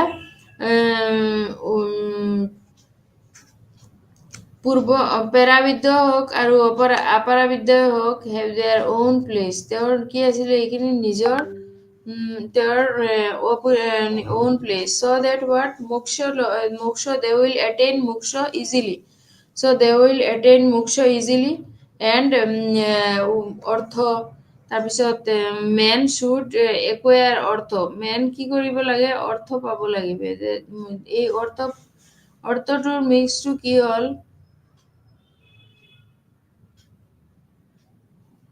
যি আমি ওয়েলথ অৰ্থ মিন্স হ'ল ওয়েলথ এণ্ড ছেটিছফাই কৰ্ম এনি চিৰিয়াছ ডিজায়াৰ এনি চেঞ্চাছ ডিজায়াৰ যি আমাৰ ডিজায়াৰ আছে যিবোৰ এই কিবা এটা আশা কৰিছোঁ বা এইটো যিটো ছেটিছফাই কামা এইটো আমি আমাৰ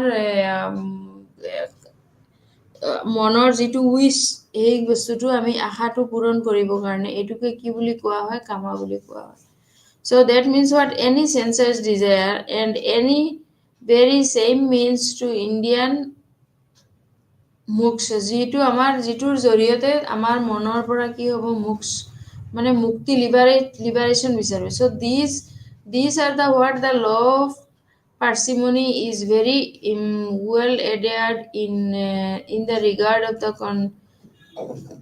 question of social and moral philosophy in Indian philosophy so these are what mainly বিচাৰো এইটো বস্তুটো যি ডিজায়াৰটো যিটো এই ডিজায়াৰটোৱে আমি মেইনলি বিচাৰিব লাগিব যে ক'ৰ পৰা আমাৰ মনৰ যিবোৰ আশা আছে এই আশাটো আমি দাৰ্শনিক তেতিয়াহে হ'ব পাৰিম যে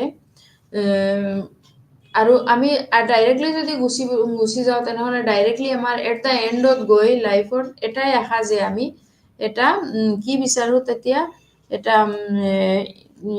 মুক্তি যে ultimate goal and ultimate reality এইটোৱেই চ' আই হোপ ইয়াতে যে ৱেষ্টাৰ্ণ ফিলচফিৰ যোনখিনি আছিলে এই ৱেষ্টাৰ্ণ ফিলচফিৰ লগত ইণ্ডিয়ান ফিলচফিটো এটলিষ্ট ক্লিয়াৰ হৈছে ভালকে but in Western philosophy there are mainly so many philosophers Bertrand Russell তাৰপিছত এইবোৰ যিবোৰ সকলো কি আছিলে এইটো তেওঁলোকে কি তেওঁলোকৰ মতে এইটো আছিলে যে এটা আশা আছিলে কিহৰ যে যি চকুৰ আগতে আহিব এইটো বস্তুটো তেওঁলোকে কি কৰিব ডাইৰেক্টলি ইয়াতে তেওঁলোকে এড কৰি ল'ব আৰু দেন এটা ধৰ্ম হওক কৰ্ম হওক সংসাৰ হওক দুঃখ হওক and these are the in outline of mainly in Indian philosophies these are the points of Indian philosophy but in Western philosophy there are some these are the moksha real mind these are not mainly main things in Western philosophy they have mainly just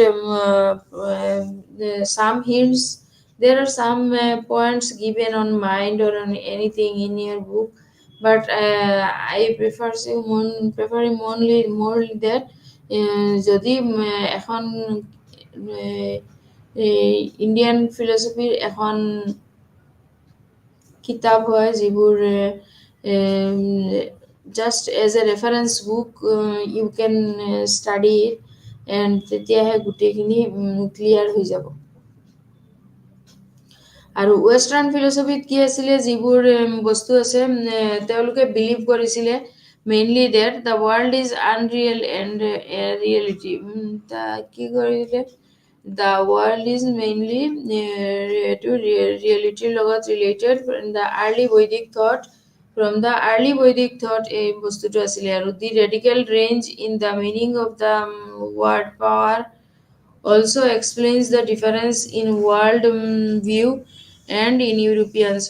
So Western also West means what Europe Western country. So automatically tate ki hobo the এইবোৰ বস্তু যেনেকা Samkhya philosophy মীমাংসা এইবোৰৰ অলপ কম থাকিব so that means what in Western philosophy তেওঁলোকে mainly অলপ কিতাপ এখন আছিল তেওঁলোকে পাইথাগোৰাছ যেনেকা ডেস্কাৰ্টেছৰ আছিলে যেনেকা মেথড অফ ইলিমিনেশ্যন চ' ইন লকৰ কি আছিলে ডেস্কাৰ্টেছৰ ৰাছেলৰ আছিলে মেথড অফ ডিডাকশ্যন চ' আমি যদি চাওঁ তেনেহ'লে logic is a completely deductive method for maximum There are two types of method in philosophy. There are some are inductive and some are deductive. But in the Western philosophy, the mainly these not in Western philosophy, but in Indian philosophy, they mainly believes that the world is unreal and the reality is broken. But in Western philosophy, the mainly Pythagoras, Descartes, Russell, these are what mainly look thinkers that and that all the in the Western philosophy mainly যিবোৰ বস্তু deductive হৈ আছে এইবোৰ বস্তুত mainly mind ষ্টেটৰ ক্ষেত্ৰতো এইবোৰ বস্তু ডিডাক্টিভে হৈ থাকিব চ' ডিডাক্টিভ মিনছ হোৱাট নিগমনাত্মক আমি তাক নিগমনাত্মক বুলি ক'ব পাৰিম এণ্ড ইণ্ডাক্টিভ মিনছ হোৱাট আগমনাত্মক এতিয়া নিগমনাত্মক আৰু আগমনাত্মকৰ মাজতো এটা ডিফাৰেঞ্চ আছে যিবোৰ হ'ল কি অনুমান ইনফাৰেঞ্চ অনুমানৰ জৰিয়তে আমি নিগমনাত্মক যেতিয়া আমি ফিলচফিক অনুমানৰ হিচাপতে যাম তেতিয়া আমি আপোতাতে অনুমানৰ যিবোৰ পাৰ্ট আছিলে এইখিনি পঢ়িব লাগিব that means what inference of কি আছে আকৌ and there are some divisions in deductive and inductive some are deductive and some are inductive suppose in deductive method we have to deduct the whole numbers of the from the whole numbers of the whole numbers I will take it into the fractional numbers because the all are গোটেই বস্তুবোৰ কি হয় in deductive নহয় কিন্তু philosophy maximum deductive হয় and what is inductive inference means what we have to take more examples to create it and we have to know it there then there those are very it must be very clear or otherwise it will be some দৰ্শন বস্তুটো আমাৰ ওচৰতে clear নহ'ব কিছুমান বস্তু থাকি যাব and গোটেই বস্তুবোৰ যাতে আমি চিষ্টেমেটিকেলি যাম তেতিয়াহে বস্তুখিনি ক্লিয়াৰ হ'ব চ' ডেট মিনছ হোৱাট আমি এতিয়া এইখিনি কওঁ যে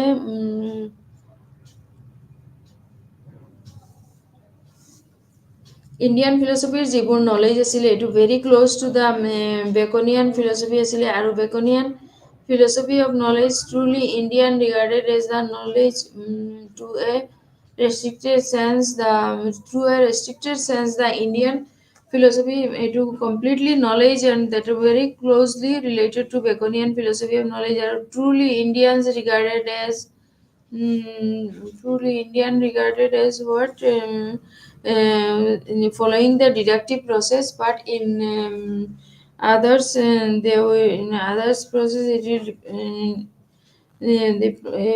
as inductive deductive and inductive method so যিটো বস্তু কমপ্লিট নাম্বাৰৰ পৰা যেতিয়া আমি দ্ৰব্য বা সাবষ্টেন্স দি হওক যেতিয়া কমপ্লিট সাপোজ ৰাম মৰণশীল এই শব্দটোৰ পৰা আমি যেতিয়া সকলো মানুহ মৰণশীল এইখিনিতে আনি ল'ম that means what এইটো বস্তু completely deductive হোৱা নাই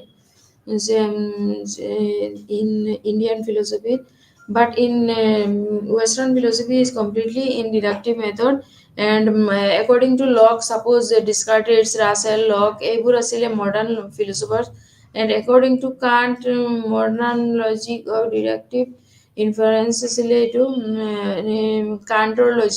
কাণ্টৰ যিটো চেপ্টাৰ আছিলে তাতে লকৰো সেম লকৰ অলপ সেপাৰেট আছিলে তেওঁ কৈছিলে যে mind is a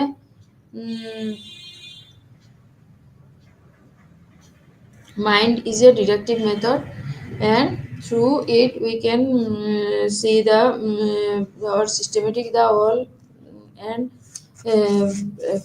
processes so that means what in return to the knowledge again Indian philosophy recognizes knowledge so আমি যদি sharp contrast যাও with Indian philosophy with Indian philosophy তেনেহলে in sharp contrast to Indian tradition India philosophers as a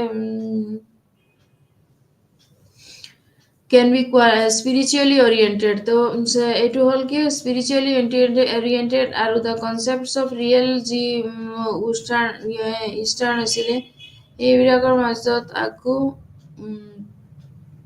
চাম again we have to come in knowledge আমি আকৌ জ্ঞানৰ মাজতে আহিব লাগিব বিকজ জ্ঞানটো হ'ল এইটো চেপ্টাৰৰ নলেজে হ'ল আমাৰ মেইনলি ইণ্ডিয়ান ফিলচফি থিংকিং যে নলেজ কি হ'ব লাগিব ফুল এণ্ড দৰ্শন means what to see directly that means what আমি ডাইৰেক্টলি এইখিনি ডিছকাছ কৰিব লাগিব থ্ৰু দৰ্শন তাৰপিছত আমি ইয়াতে যদি ফিলচফি এণ্ড লাইফত চাওঁ এতিয়া তাতে দৰ্শনবিলাক বাদ দি আমি ফিলচফি দৰ্শনটো পিছত কমপ্লিট হৈ যাব দেট মিনছ ফিলচফিৰ এণ্ড লাইফ এইটো চেপ্টাৰে আছিলে চোৱা দেট মিনছ ৱাট দৰ্শনৰ লগত লাইফৰ কি ৰিলেশ্যন হৈ আছে দেট মিনছ ৱাট লাইফটো যদি we have seen that in Indian philosophy value of human life are in experience because আমাৰ লাইফৰ ভ্যালু এইবোৰ একো ঠিক নাই and so in some things it's separate values in something another things it's separate values so এই বস্তুটো আমি যদি ফিলচফিত যাওঁ তেনেহলে এইটো ক'ব পাৰিম So we have mentioned that spiritually is the essence of Indian philosophy or the essence of Indian philosophy against the background. Let us analyze the what happiness hook to ki hoy. What is hook mane ki duk jeti ase tenehole ami hook loi discuss korim. Hook to means what our desires and on kama. So amar kamar majot jibur amar desires ase এইবোৰকে আমি ক'ব পাৰোঁ and also' second stage তাতে আছে reputation এইটোতে কি হ'ল যিবোৰ বস্তু ইম্পৰ্টেণ্ট ষ্টেপছ ইন আৰ্গুমেণ্টছ হয় তাৰপিছত তাতে এটা কেটাগৰাইজ কৰি ল'লে আকৌ ডক্টৰিনবিলাকত যেনেকুৱা 1940 কিমান 1950 এনে in this way if we have to want to arrange them we have to criticize as a systematic way and so that tate ki hoy eta particular system of philosophy does not philosophy system of eta particular system it does not etu bostu possible no hoy so let us consider the second stage of reflection তাৰপিছত আমি যদি spiritually তাতে Indian philosophy বেকগ্ৰাউণ্ডত যাওঁ that means what happiness to সুখ to neither complete হ'ব that means hopefully no one entertainment the illusion of this world is simple that means what ধৰ্ম নিৰপেক্ষতাৰ সেকুলাৰ ষ্টেটত যদিও আমি এইখিনি বস্তু সেপাৰেটকৈ দিব পাৰোঁ দেট মিনছ ৱাৰ্ড ইয়াতে যেতিয়া কিবা যদি ধৰ্ষণ মানে যিটো আমি দেখা পাওঁ আকৌ যদি সেই বস্তুবোৰ আমি দ্ৰব্য বা ছাবষ্টেঞ্চত নি কিনি ছেপাৰেটলি কৰিব পাৰোঁ দেট মিনছ ৱাট আকৌ আমি এইখিনি লৈহে এডজাষ্ট কৰিব লাগিব so that means the second criticism is about the acquisition of scientific as a scientific way যদি আমি যাওঁ তেনেহলে western philosophy to acceptable হয় but এইটো এটা ইণ্ডিয়ান ফিলচফিত এণ্ড ৱেষ্টাৰ্ণ ফিলচফিত দুটাৰ মাজতে সদায় এটা কম্পিটিটিভ হৈ আছিলে আৰু যিটোৰ কাৰণে সদায় এই কম্পিটিশ্যনটো আজিলৈকেও এই বস্তুটো একে হৈ আছে and these are not solving their arrangement যিবোৰ আছিলে ছাপ'জ ইণ্ডিয়ান ফিলচফিত যিবোৰ মাইথ বা গ্ৰেভ আছিলে এই বস্তুখিনি যেনেকুৱা ৱেষ্টাৰ্ণ ফিলচফিতো কৰাই ল'ব পাৰা কিন্তু দেট মিনছ হোৱাট ইণ্ডিয়ান ফিলচফিত যিবোৰ পইণ্টছ আছিলে এইবোৰ ৱেষ্টাৰ্ণ ফিলচফিত কমপ্লিটলি কিছুমান বস্তু আছে আৰু কিছুমান যিহেতু মেথডটোৱে কমপ্লিটলি ডিডাক্টিভ মেথড হৈ আছে নিগমনাত্মক মেথড তেনেহ'লে এই বস্তুবোৰ যিবোৰ প্ৰয়োজনীয় হৈ আছিলে বা ছাবষ্টেঞ্চ যিবোৰ দ্ৰব্য হওক আৰু এই বস্তুখিনি কমপ্লিটলি তাতে ৱেষ্টাৰ্ণ ফিলচফিত এটা চিষ্টেমেটিক ৱেতে আছে, যিবোৰ বস্তু আমাৰ ইণ্ডিয়ান ফিলচফিত সেইটো চিষ্টেমত নাই যদিও কিন্তু বেলেগ এটা আমাৰ ইণ্ডিয়ান ভিউৰ যেনেকা মাইণ্ড এণ্ড চ'লৰ লগত ৰিলেটেড হয় তেনেকৈ আছিলে। চ' এই চেপ্টাৰটো আমি আজি ইয়াতে কমপ্লিট কৰিলোঁ।